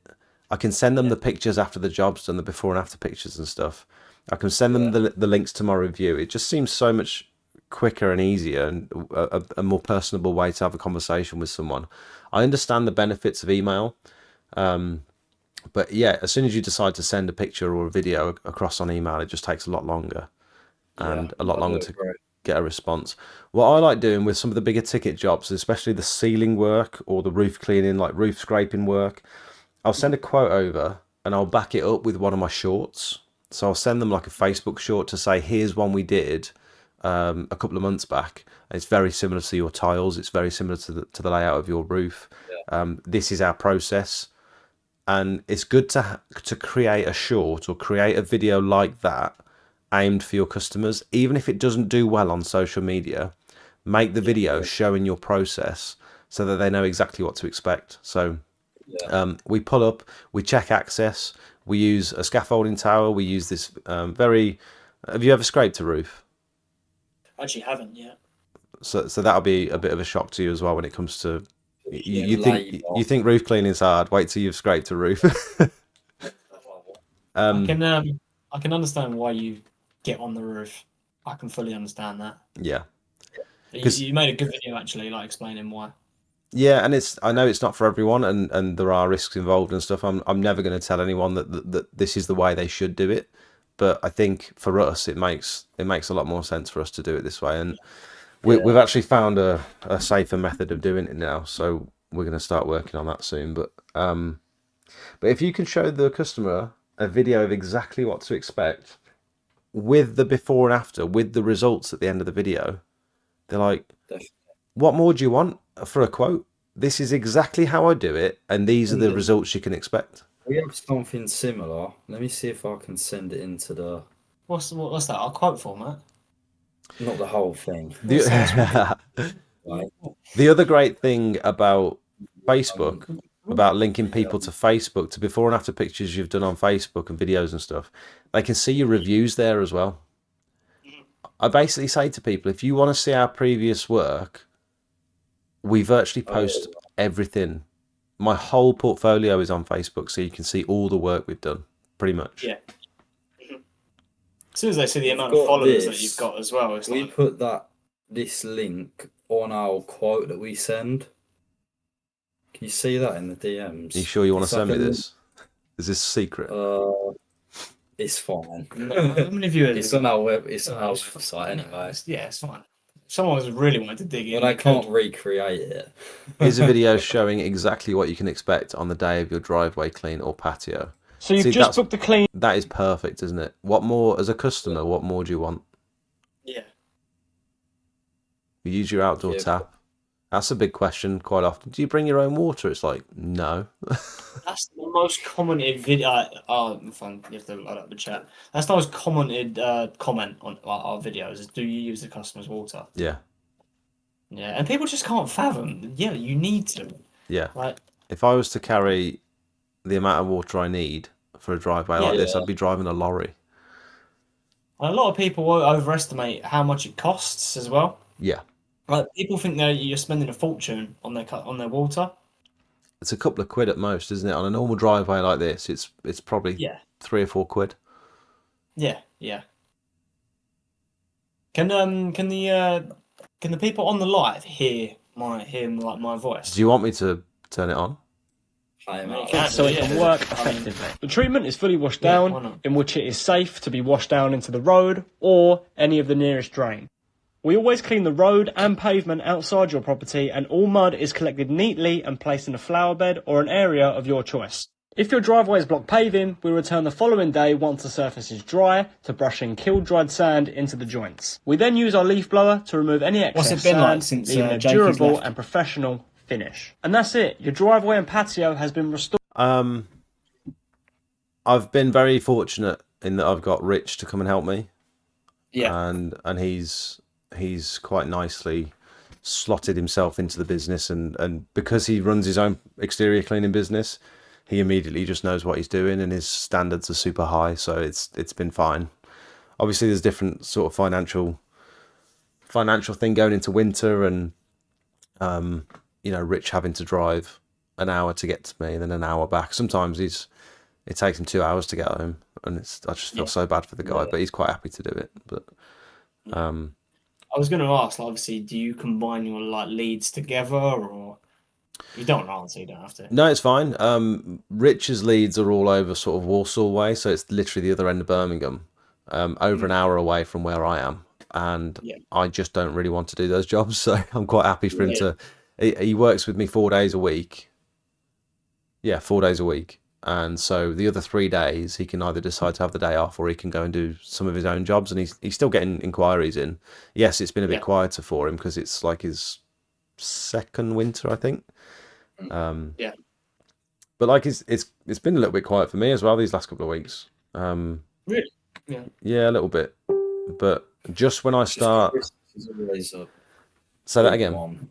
Christmas. Yeah. Someone's posted in the Discord the other day saying if any of you guys want to get on carpet cleaning, it's going absolutely crazy at the minute on the lead up towards Christmas. Everyone wants their carpets cleaned. Yeah, I can imagine actually. Yeah. But yeah, it's been fine, to be fair. There's been a couple of days where it's like not sure if it's worth you coming over, mate, because we had a whole day of resanding booked in, and there's not really anything else I can bring forward because they're all kind of set in stone jobs. And so you've got 5 or 6 resanding jobs, and it's rained, and it's like, okay, you might as well just stay at home today, mate. At first I thought money can't be too bad. You go Miller and Carter for lunch. We like to eat. What can I say? Do you guys live to eat, or do you eat to live? Bit of both. I think. I just feel hungry all the time, really. Eat to live, I guess. Do you make yourself a packed lunch at the start of the day, or do you always eat out?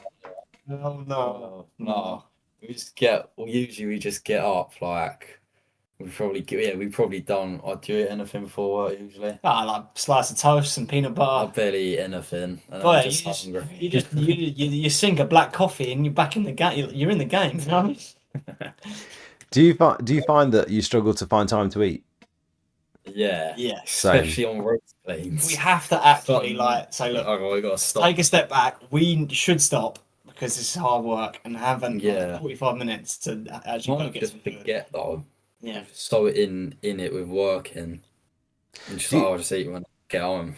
Do you think if you were to start a roof clean at say 8 o'clock in the morning, for example, and you weren't finishing till about 6 o'clock in the evening, do you think not eating all day and on the come down of all the coffee and losing all that energy in the afternoon. It'll make it form worse. Yeah. Do you think yeah. stopping for half an hour to eat would be worth it in the grand scheme of things, time wise, not necessarily health wise, just time wise? Do you think you'd recover more energy and you'd work more efficiently and you'd think better? Because I still don't know the answer to that question.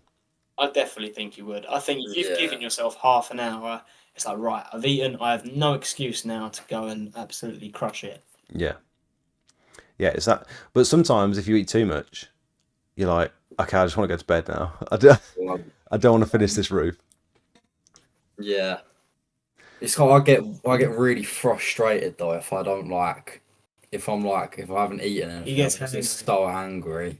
Yeah. Oh, like you see that clip there, yeah, with that cable.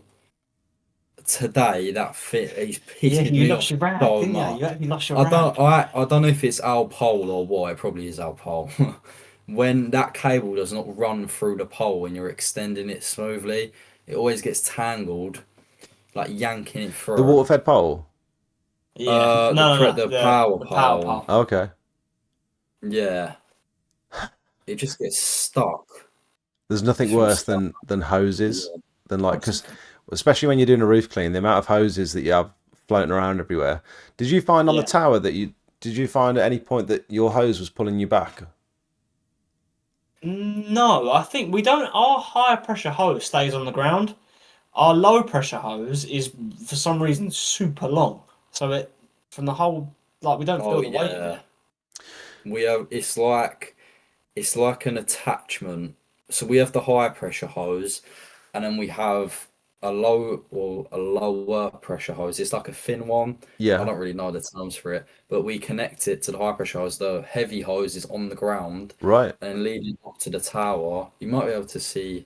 So how are you powering? Have you got a trigger? Have you got a foot pedal? How are you using that? Trigger. Yeah. A trigger. Yeah. So you're going straight from the pole into the trigger, and then from the trigger you've got a thinner hose going down. Loops around into the end of the pole. Let me see if I can send. I was on the phone with Darren the other day about the equipment. I just need to buy some bits to for the adaptions, and he was saying, look, there's too many cables and all this. Like it sounds too confusing. And he probably is right, because it is a bit of, again, it's just you can see it in that. I sent you. Yeah, you can see how it's all tangled in that.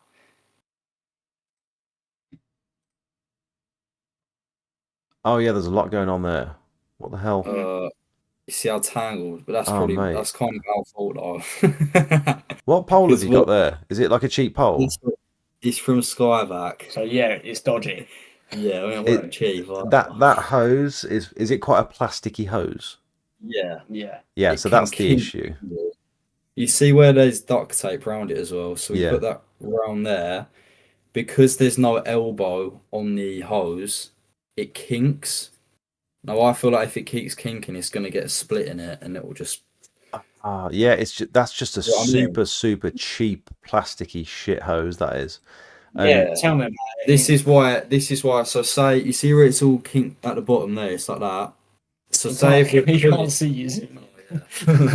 Say if we put. Is he pointing at something? Yeah, he's touching his phone as he's zooming in, saying that. It's like, you're on PlayStation, you point on your telly or something. Yeah.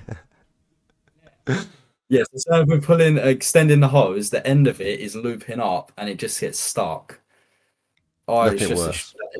It's not very good. The only thing that compares to that is when you've got a cheap, nasty hose on your water-fed pole as well, and it comes out of the van. It's already knotted when it comes out of the van, and you're trying to extend your pole, and it's clumping up at the bottom.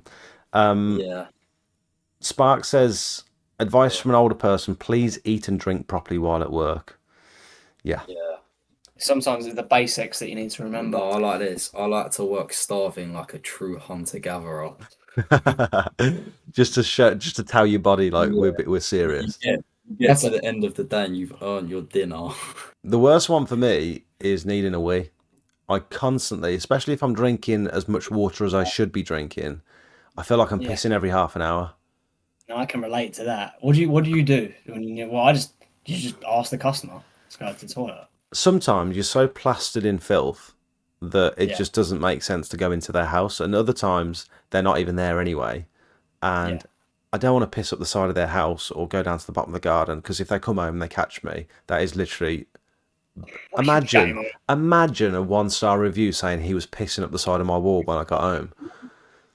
We've done some risky pisses before. We've had to do some risky pisses. So we've got a bucket in the van now where we just close the van doors and we just go in the van and we just wash it. We've got water in the tank, so we just wash it out in the tank. Not in the tank, we wash it out, outside the van. A good technique is leave the bucket in the van, step out of the back doors, so it looks like you haven't been doing it. You've just been sorting out your equipment. Go around the side of the van in the side door, then grab the bucket and wash the bucket out. Because then people won't relate. Oh, he's been in there for about 5 minutes. He's come out with a bucket full of water. That's a bit gross, isn't it? Yeah. So. Usually we just like walk down the road until we find some spot. Yeah, risky wearing uniform though. That is. Someone catches you in a bush with your uniform on. Now, no matter what the job, I will just, if the customer's in, I will ask, like, politely. Yeah. That's so funny. Matt's just said, "Do you bring your own water?" No, but I've got Jake who can piss every 15 minutes. This conversation's gone left. Yeah, if you can ask them in the beginning, like, they'll often say, "Do you need anything? Do you want a coffee or anything?" I'll be like, "No," but in about half an hour, I might need to use the toilet if that's all right. And just pop in whenever you're ready. And that's the best customer. It was a tradesman the other day, actually. He does render cleaning, and before I even said anything, he sent me a video and he said, "Here's the kettle, here's some cake that I made on the weekend, feel free to help yourself, and here's the toilet, the back door's open." I was like, what more do you want? Perfect. Yeah, do it yourself, yeah.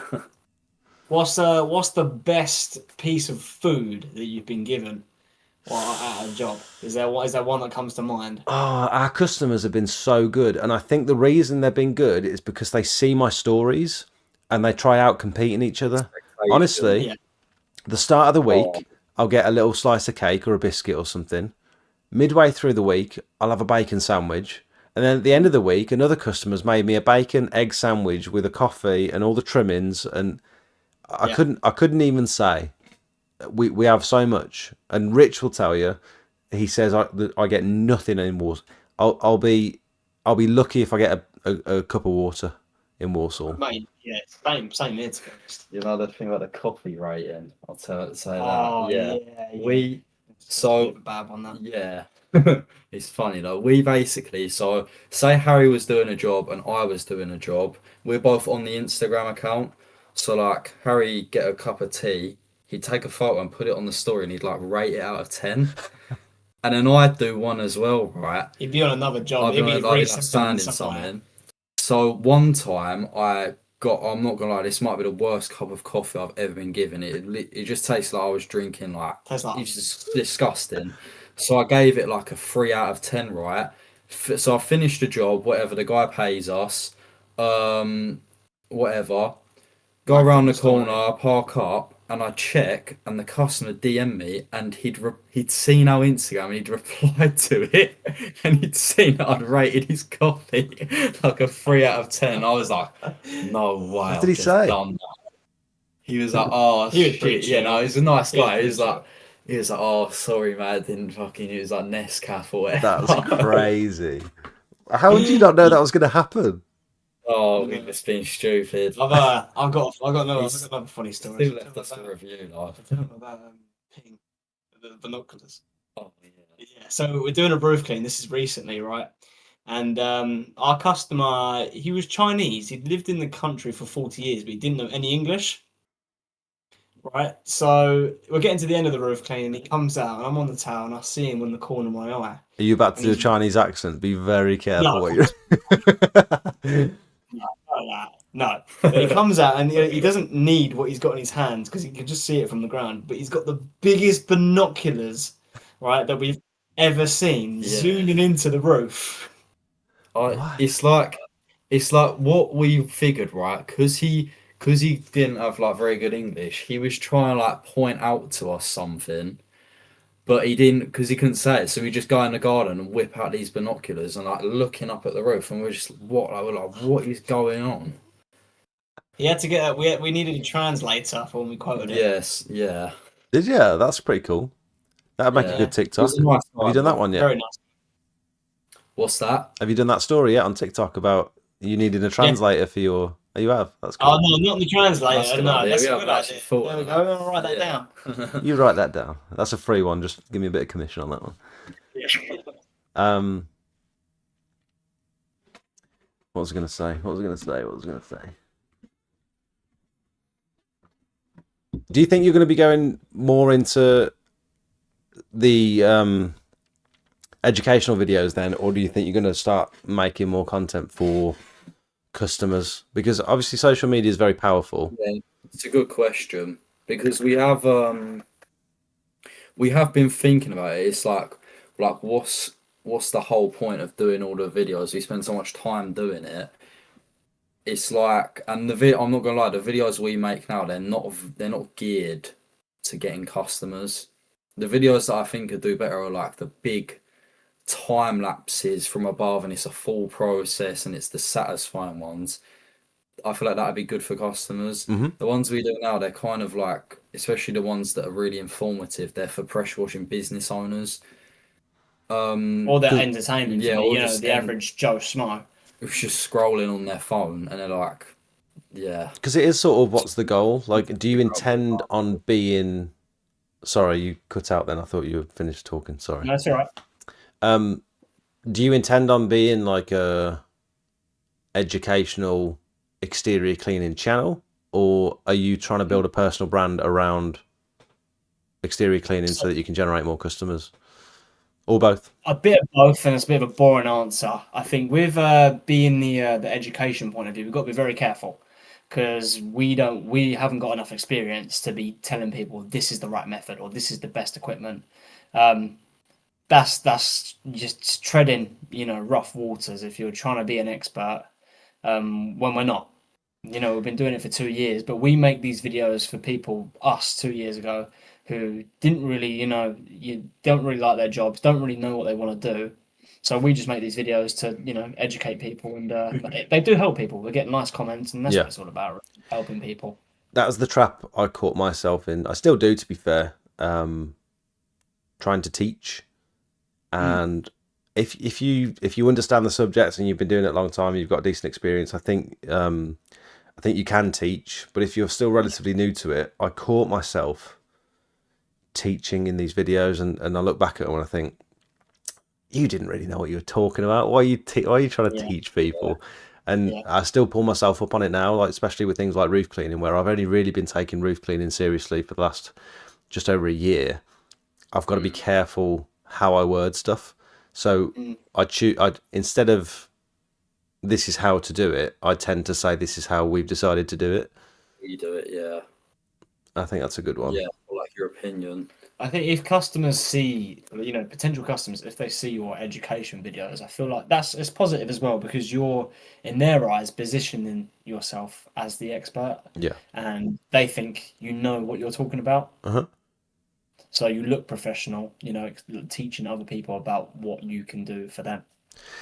How important do you think is? I mean, clearly fairly important because you've had your van sign written and stuff. How important do you think things like uniform, van sign writing? Do you think the website's helped a lot? Like all that goes along with the marketing, along with the brand. How important do you think that is in terms of generating leads? In hand with the marketing, it's just as important. Yeah, you see, last year our method when we first started of getting jobs was literally just knock loads of doors. So it was only since the start of this year that we got smart with it and we decided, okay, this is the name of we had it. Well, like our last year we had like a different name and it just wasn't very good. The start of this year was when we decided, okay, we're building a brand. We're gonna be serious. We're gonna, look professional. Last year we just knocked doors over and over. Obviously we had flyers, we had like a small Facebook account, but it was more just a repetition, and we didn't build any brand. So it was only when it comes to this year that we did it all. We didn't have a website last year, for example. It all just works together. I think it works how, like, if someone sees your marketing method, sees your marketing, then they're going to check your website. You know, and then if your website's professional, that's going to qualify as a lead, etc. I think it's just as important. It's just as important, like looking professional. Have you done much commercial stuff? Have you had any interest in commercial work? One commercial job. What was that?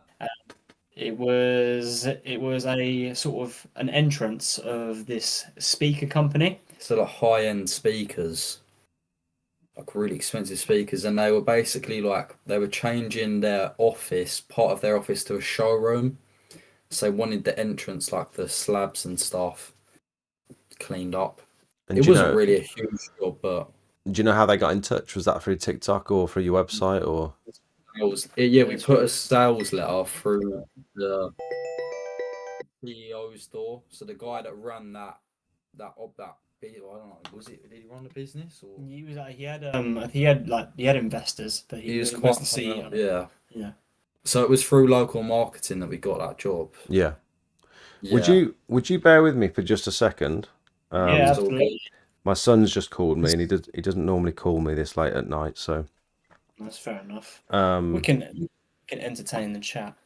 Yeah, do you want to? Maybe this is an opportunity for the chat to ask you some questions, and if you've got access to the chat, maybe you can scroll up and just have a read through some of them.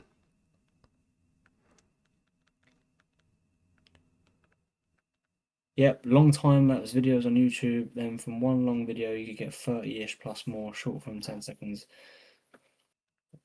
I wish that was the case for us.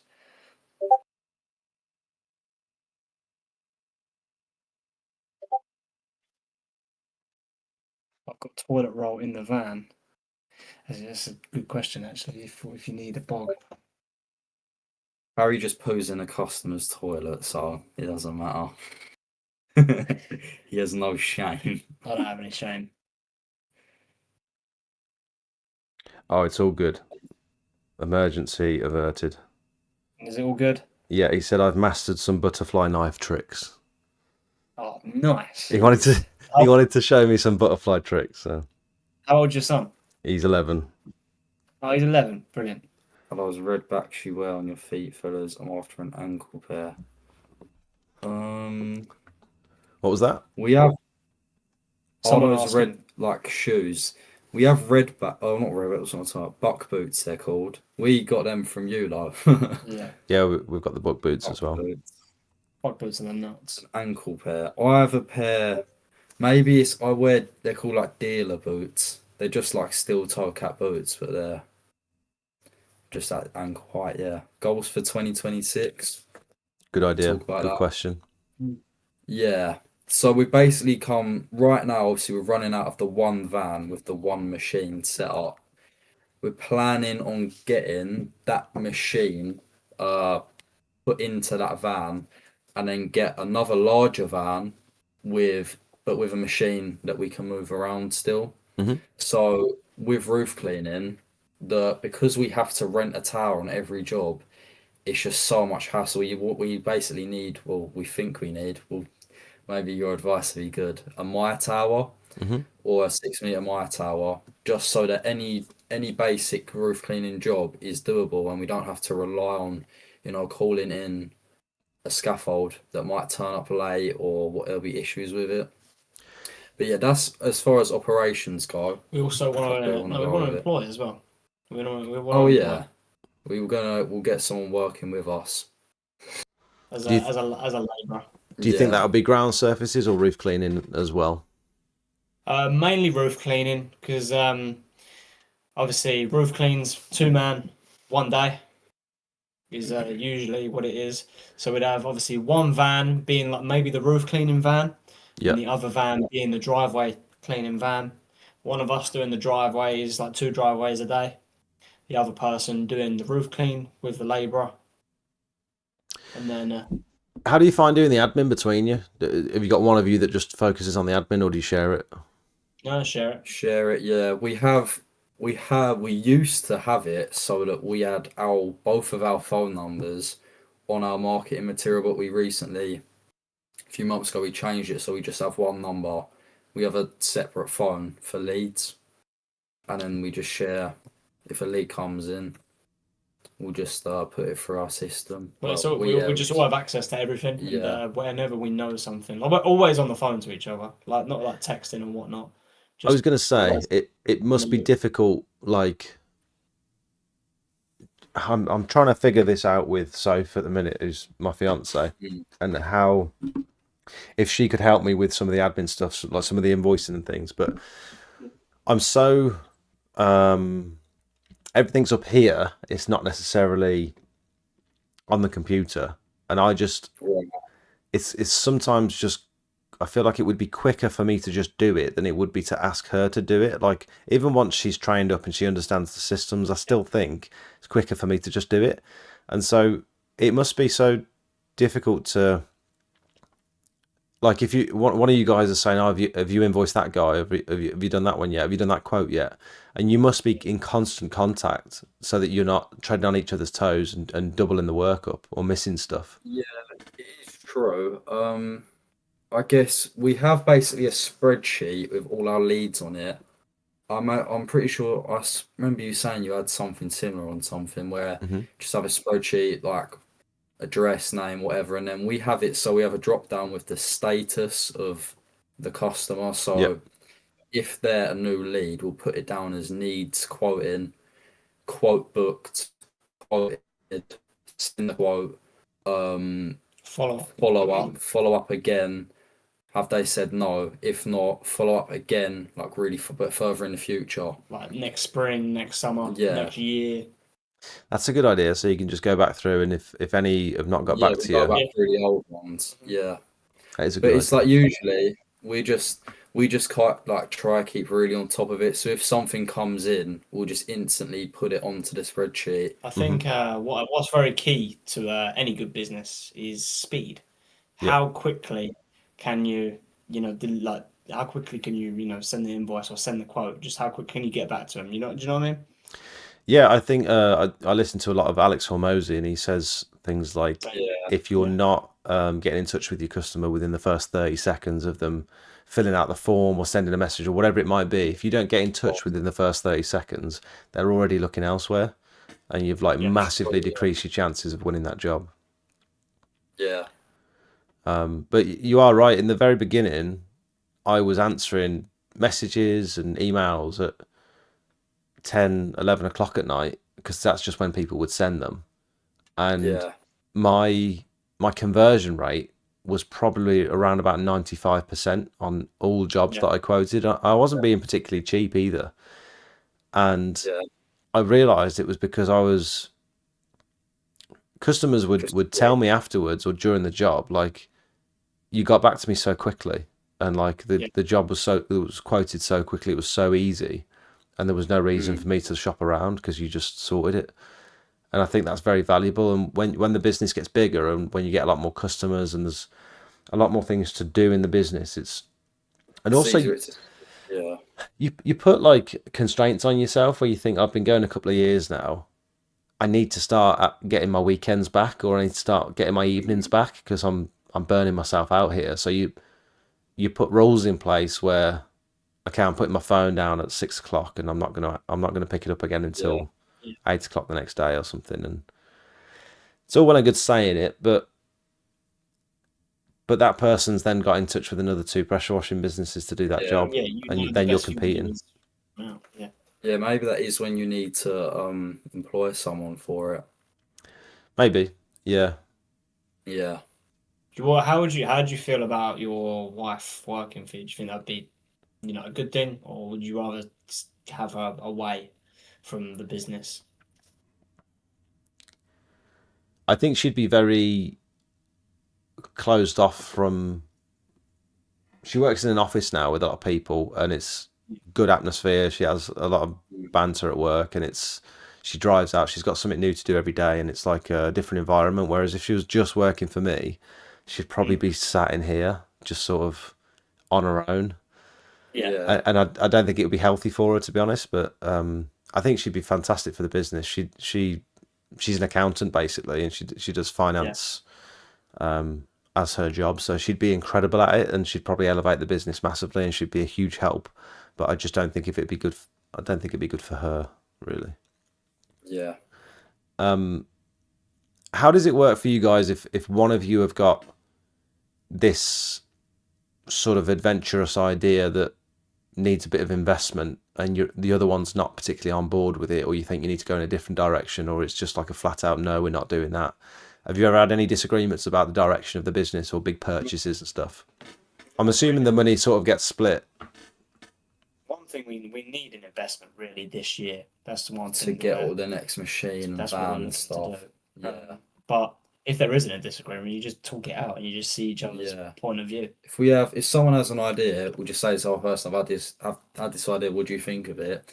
I'd say we come to decisions pretty fast. So if we have an idea of like, we think this would be good to start doing, we're like, okay, should we do it? Is it time, money, the return on it? And it's like it doesn't take long to come to a realization that it's probably not worth it. So I think that's why we're growing quickly as well, because there's two opinions. If one of us has an idea, if you come with the idea, you think, have you ever heard something called shiny object syndrome? Yeah. So if I have this great idea and in my head I think it's great because I've come up with the idea and I'm excited, but if Evan says like this wouldn't work, it's like, oh yeah. So we can filter through good ideas and bad ideas. Second opinion is always good. Yeah. Yeah. I hadn't considered that. So when you're on your own in business, you've got your own opinions, your own ideas, and maybe you'll reach out to a family member to say like, what do you think of this? I'm thinking of doing this, but they don't really know because they're not really involved in the business, so they don't have much of an idea of whether it's a good idea or not. And working as a partnership, you can bounce ideas off of each other. Yeah, that's why it's good. Yeah, it's like a filter, like you say. You can filter ideas through and see which ones actually make it through. Yeah, for sure. When you have your own idea as well, you think it's so good because you have some sort of pride for yourself, and you think, I've come up with that idea, like it should work, because it's my idea. Does that sort of make sense? Yeah, definitely. You need someone to call you out on your bullshit sometimes. Can I ask you a personal question about finance? You don't have to answer it if you don't want to. Yeah, go on. But yeah, it depends on my question. So, presumably the money that comes into the business goes into one account. Do you guys both take like an equal wage for it, or do you both take half and maybe leave some in the business, or like how does that work? Have you got like a set wage or something? Ourselves a wage. We pay ourselves a wage, and it's 50-50. But we pay ourselves like a lot less than we could, and we'd just rather keep it in the business. Yeah, so we don't need any more. Look, really, as long as I've got enough money to pay for my gym membership, my haircut, the pub 3 times a week. 3 times. No, 3 times a week. Sorry, a month. Do you know what I mean? As long as I get to pay like my basic needs. Yeah, I'm happy. I know eventually in time I'll be comfortable. Yeah, we do have a business bank account that we both have access to. Yeah. I was talking to someone the other day who works in a partnership with one of his friends, and he's a little bit stuck at the minute because they take such a massive wage from the business, and I mean a massive wage, more money than you'd need every month. I don't know how they're spending it, to be honest, but the one guy sort of wants to reduce the amount of money they're taking from the business so that they can make better investments and buy more without giving it away. They can buy more assets for the business in order to be able to sell them. And the other guy's not on board. He's like, well, we've been taking this much money since day one. Like, why would I stop now? Why would I reduce my wage? And so I think partnerships are always very tricky. And I think if someone were to go, have you got any advice for people thinking about going into business with either a friend or a family member? Yeah. I do. I would say make sure you have a plan. Richard, I'll give you 5k for a 50% share of the business. How's my dad got in the comment section? It's like your dad. Oh, it's only members that can comment. He's gonna. He's bought your membership, has he? No, this is a YouTube live stream, so anyone can join this. Yeah. That's funny. Should I have told you that No, beforehand? I'm I would sorry. say before you go into a partnership, set a clear plan and make sure you both agree to the long-term plan. So you both got the same goals in mind straight off the bat, rather I than think you need to have like an aligned. Well, because me and Harry are both in a very similar position, it's easy for us to both agree on the decisions we make. Say maybe, I don't know, the example you gave. One guy wants to take loads of money out of business and pay themselves a good wage. The other guy wants to build a business and reinvest. Mhm. If they're both at that stage, they probably need to have like a serious chat. Like, is there any point in continuing like this? Because one person wants to be self-employed and earn a good wage. The other person wants to build something, bigger than themselves, maybe. And also age could probably have a factor in that. If one person's got a family Yeah, and kids, and the other person's like a 19-year-old completely who's different. yeah. Yeah. So you need, it's like I do think before you go into doing business with someone, you need to seriously like think about it, because you could get really far into the business and then you realize something, or like, oh, I don't think they'd be like that, and then it's like, what's the point? I All suppose that time.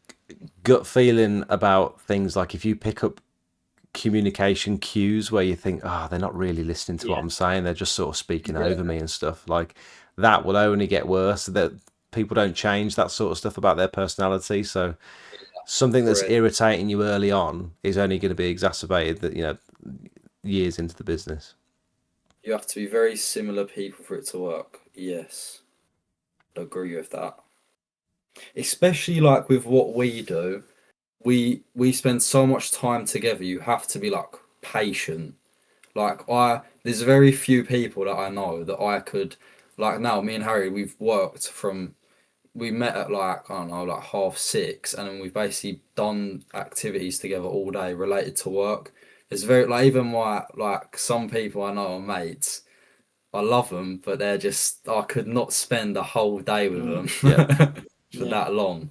So especially like doing hard like physical work like that, where Yeah, you can especially get frustrated. when you're relying on each other as well, and the other Yeah, person, if you find at some point the other person's just not quite pulling their weight, or they're spending a bit too much time on their phone, that sort of stuff will build, and it will like eventually you'll snap and fall out. And And the one place where you're going to snap is on the job. yeah, And luckily, I'd say we're grafters. Would you agree? Like we're graft. would you say your standards are similar as well? But yeah, for sure. yeah, That could be a big yeah, thing, couldn't it? If someone's like yeah, got true. a that'll do attitude, but the other person's like OCD, it could be a bit of a But I guess you can meet in the middle with it, because sometimes there's like maybe one of us is like, we like, what about this bit? And then we check with each other's thinking. So it's like, is it worth doing that, cleaning that bit that way? Like, what order should we do something in? And sometimes it's like, no, it would be fine like that, to leave it like that, and it can be done in the future. Like, I'm not saying like half do a job. No, And it's like, those little extras that are unspoken. That it's like, yeah, are they expecting us to do this? Like, if we exactly. didn't do this, are we still doing the job we quoted? Like for the roof clean. Sorry for cutting you off.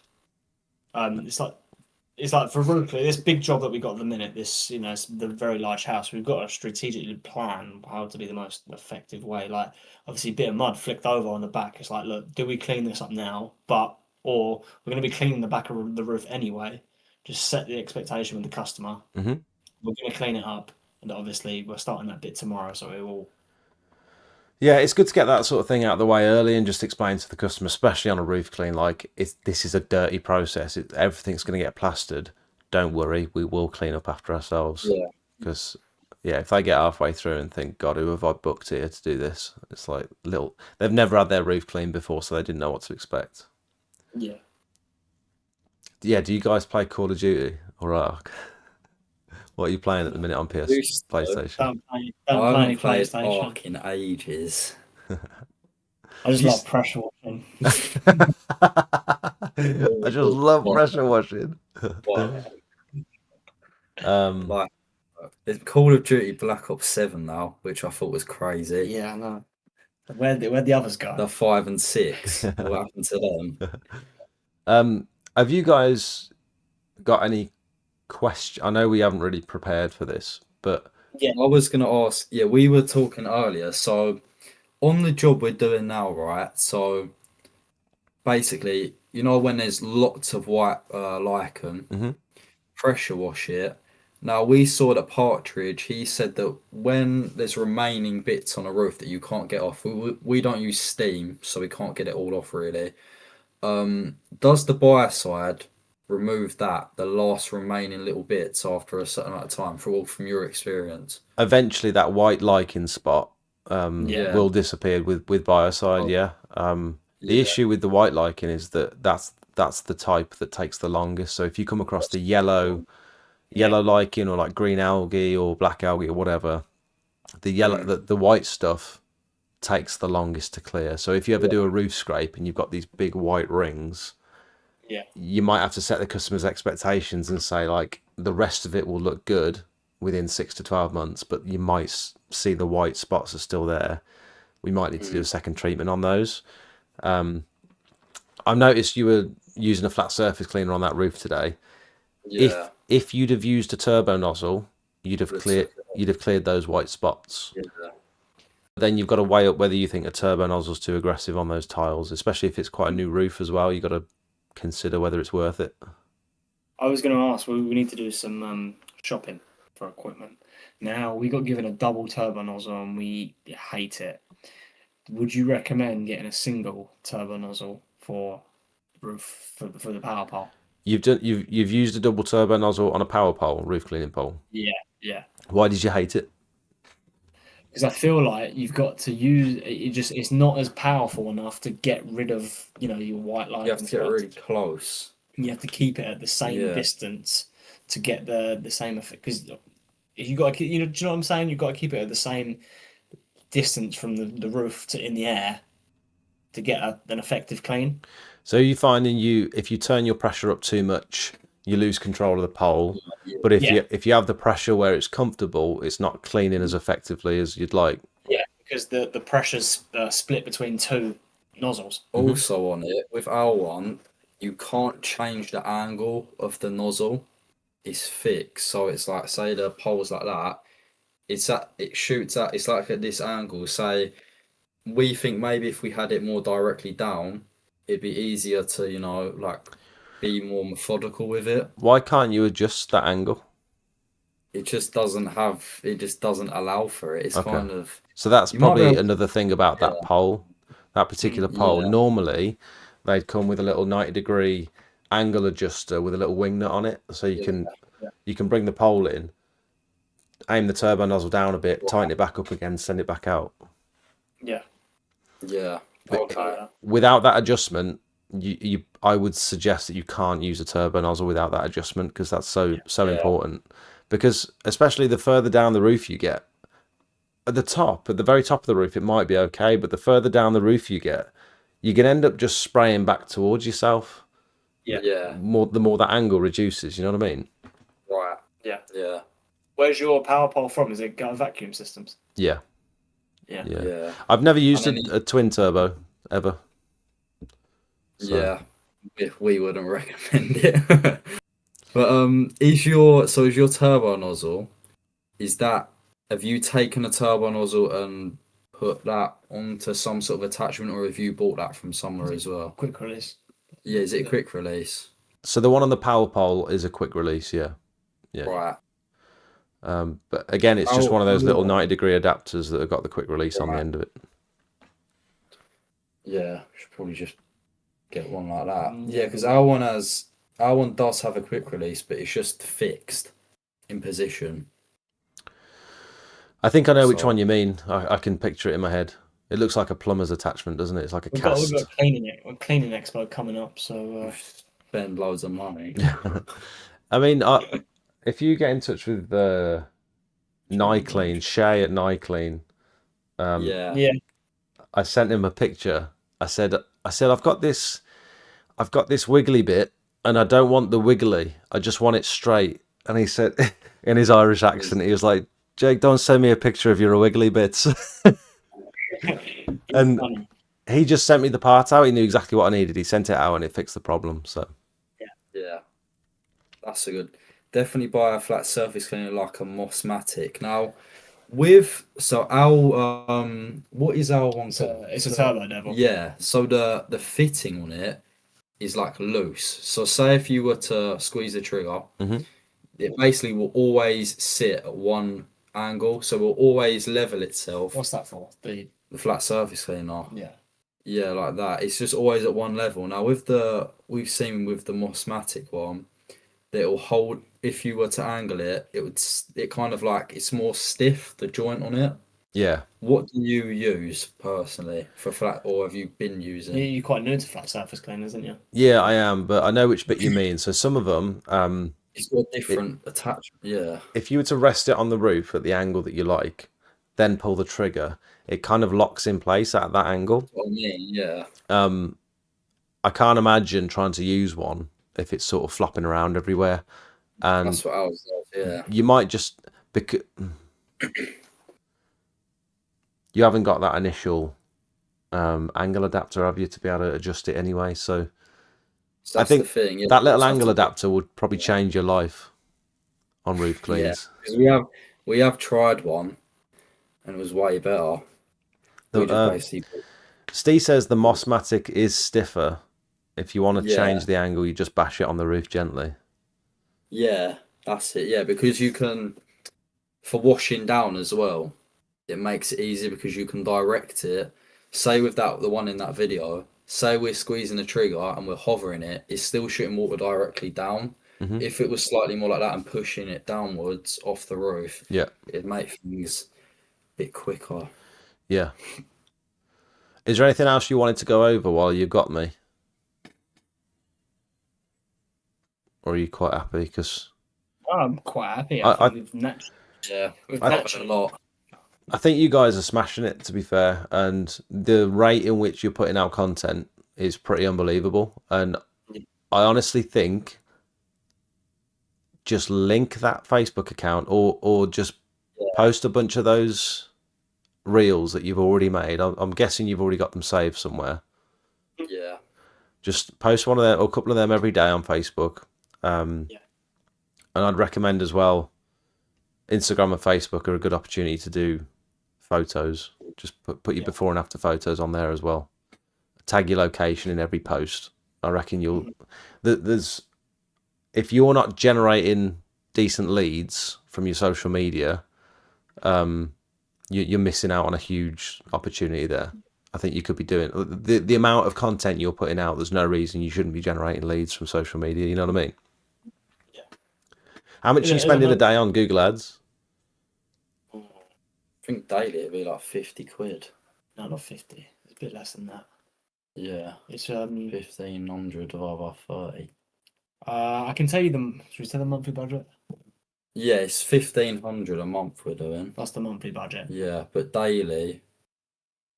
So it'd be £50 daily. Now But it's if it's for roof, so it's just for roof stats. we get one. Say we could get one job, then it's paid for itself. Uh-huh. So it is a lot of money. So when we set up, we knew it was a risk because we could set it up and see no return. But the company that we went with, we spoke to a guy he's called Shire Exterior Cleaning. Is similar to our age.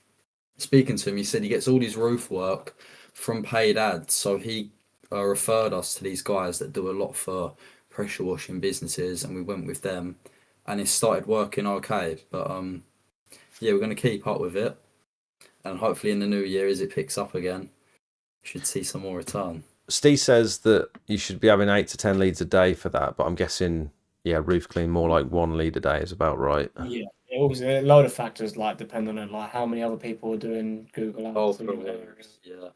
Yeah, I'd say driveways maybe you'd get a lot. Yeah. But obviously it's still seasonal. Say if we move, the thing with pay-per-click ads, it only takes the spend if people are actually searching for it. So say if we're around Christmas, no one's searching for it. We don't spend money, so but it's still a budget. It's like a So you cap. set a limit, and if it doesn't achieve the limit, then fine, it just rolls Yeah. over to the next day. You just don't Yeah, spend It that money. saves it, rolls over.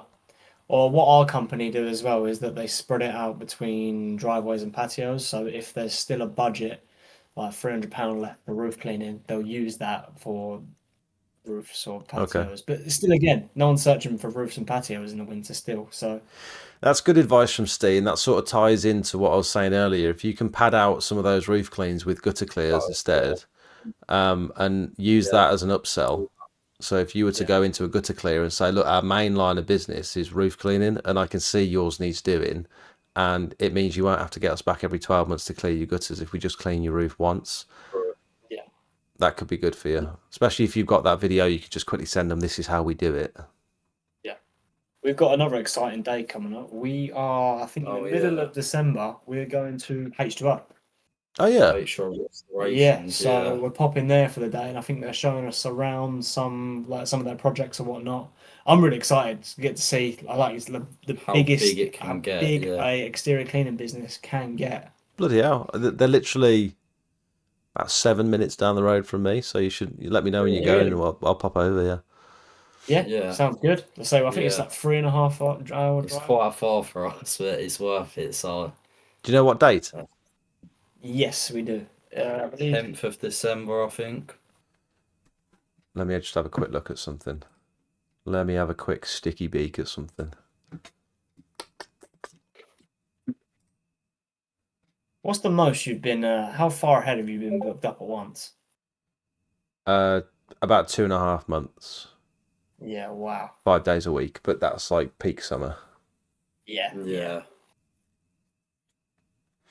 Oh no, it doesn't For matter. us, I was gonna suggest something else as well, but it doesn't matter. Yeah, we should grab some food or something if you do end up popping Yeah. over. Yeah, we're gonna be in Birmingham on the 10th, so might as well, yeah. Yeah. Have you got any? I think we'll wrap up. Yeah. If that's all right, because Daz has just noticed. Right. He said Jake needs a wee. His eyes are starting to get wild. well, he knows you well. It does. I'm surprised I've gone this long. To be honest, it's been 2.5 hours, and I've been all right, and I haven't been going. Yeah. I felt really ill, by the way, today. So I'm sorry if you're not getting me at my best today. I'm afraid. No, great. Have you got any advice for anyone who's just starting out, or business advice in general? Advice when it comes to maybe specifically exterior cleaning or purchasing of equipment or making business decisions, anything like that? Have you got anything? Maybe both of you can think of something each that you'd suggest for someone who's just starting out. I would say so this is mainly for marketing. Find out what works. And once you find that out, just double down on it and then do as much of that as you can once you know it works. So like get a template for something. Once try something a couple of different ways. Find the thing that works really well and see how many ways you can replicate that thing. Yeah. Yeah. I just think the more you do something that works, the better results you're gonna get. I'd say you got to sell the result more than how you do the work. Mm-hmm. Because at the end of the day, you can tell the potential customer about all the fancy equipment you have, but really all they care about is the what they're gonna get. So if you can put that in your marketing as well, I think you'll see more return. Really. And there is no better way than videos, short form videos, and before and after pictures. Exactly. Like what better way of showing a customer the result before they've even booked you? And again, tying back into Facebook, if you can pair your Facebook page with all those results and your reviews all in one place, I think customers don't care how you do something, they just want it done. There you go. Yeah. Wise words from Darren. That's why they pay for someone to stand on their roof and do it. Where was that? What did you say? I was saying if they don't, they would say like this is why people would still pay for someone to stand on their roof and clean it, like. Yeah, If you can tell them how well you're gonna do it. yeah. I've yet to. That's why cowboys still get work. I've yet to stand on a roof and pressure wash it. I've been on my hands and knees scraping a roof, but I've never pressure washed a roof. Stood on it. I wouldn't want to get on a roof. No, neither. Yeah.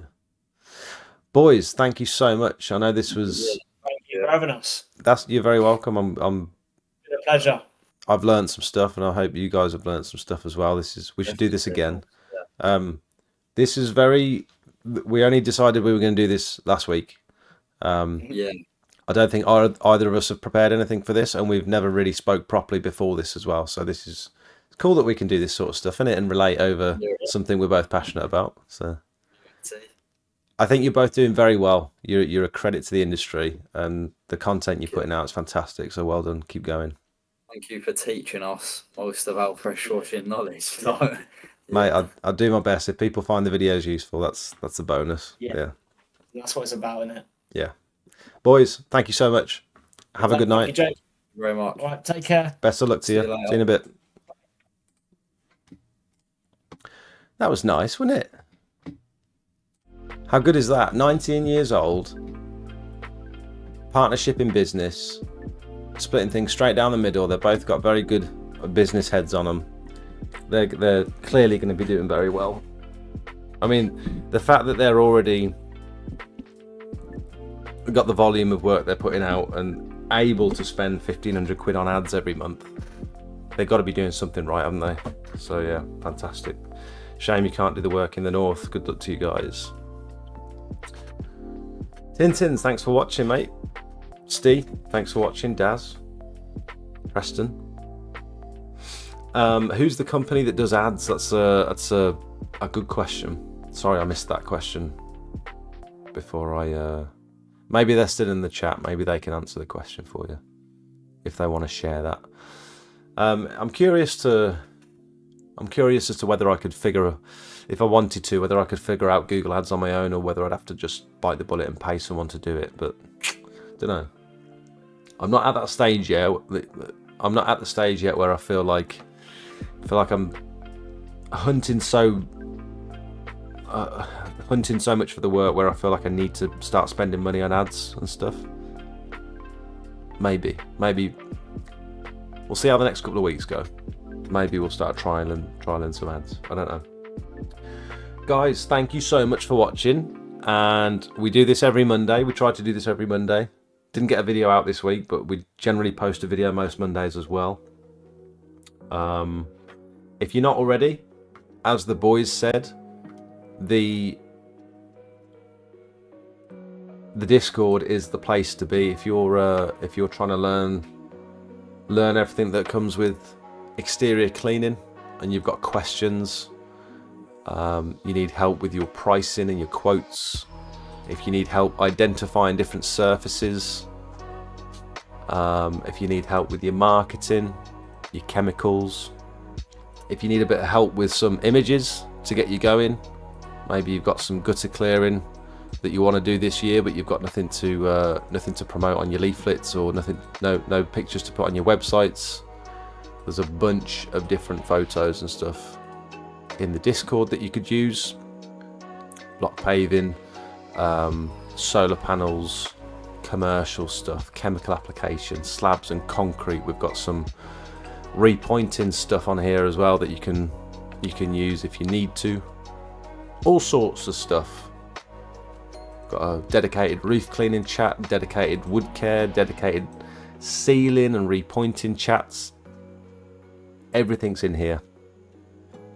All your disclaimers that you can copy and paste and send to your customers. Get involved. Click the join button down below. I need a roof moser. Yeah, that would be useful, wouldn't it? Thank you guys. Enjoy the rest of your week. Make it a good one. Try something that you haven't tried before. Double down on it if it works. See you in a bizzle.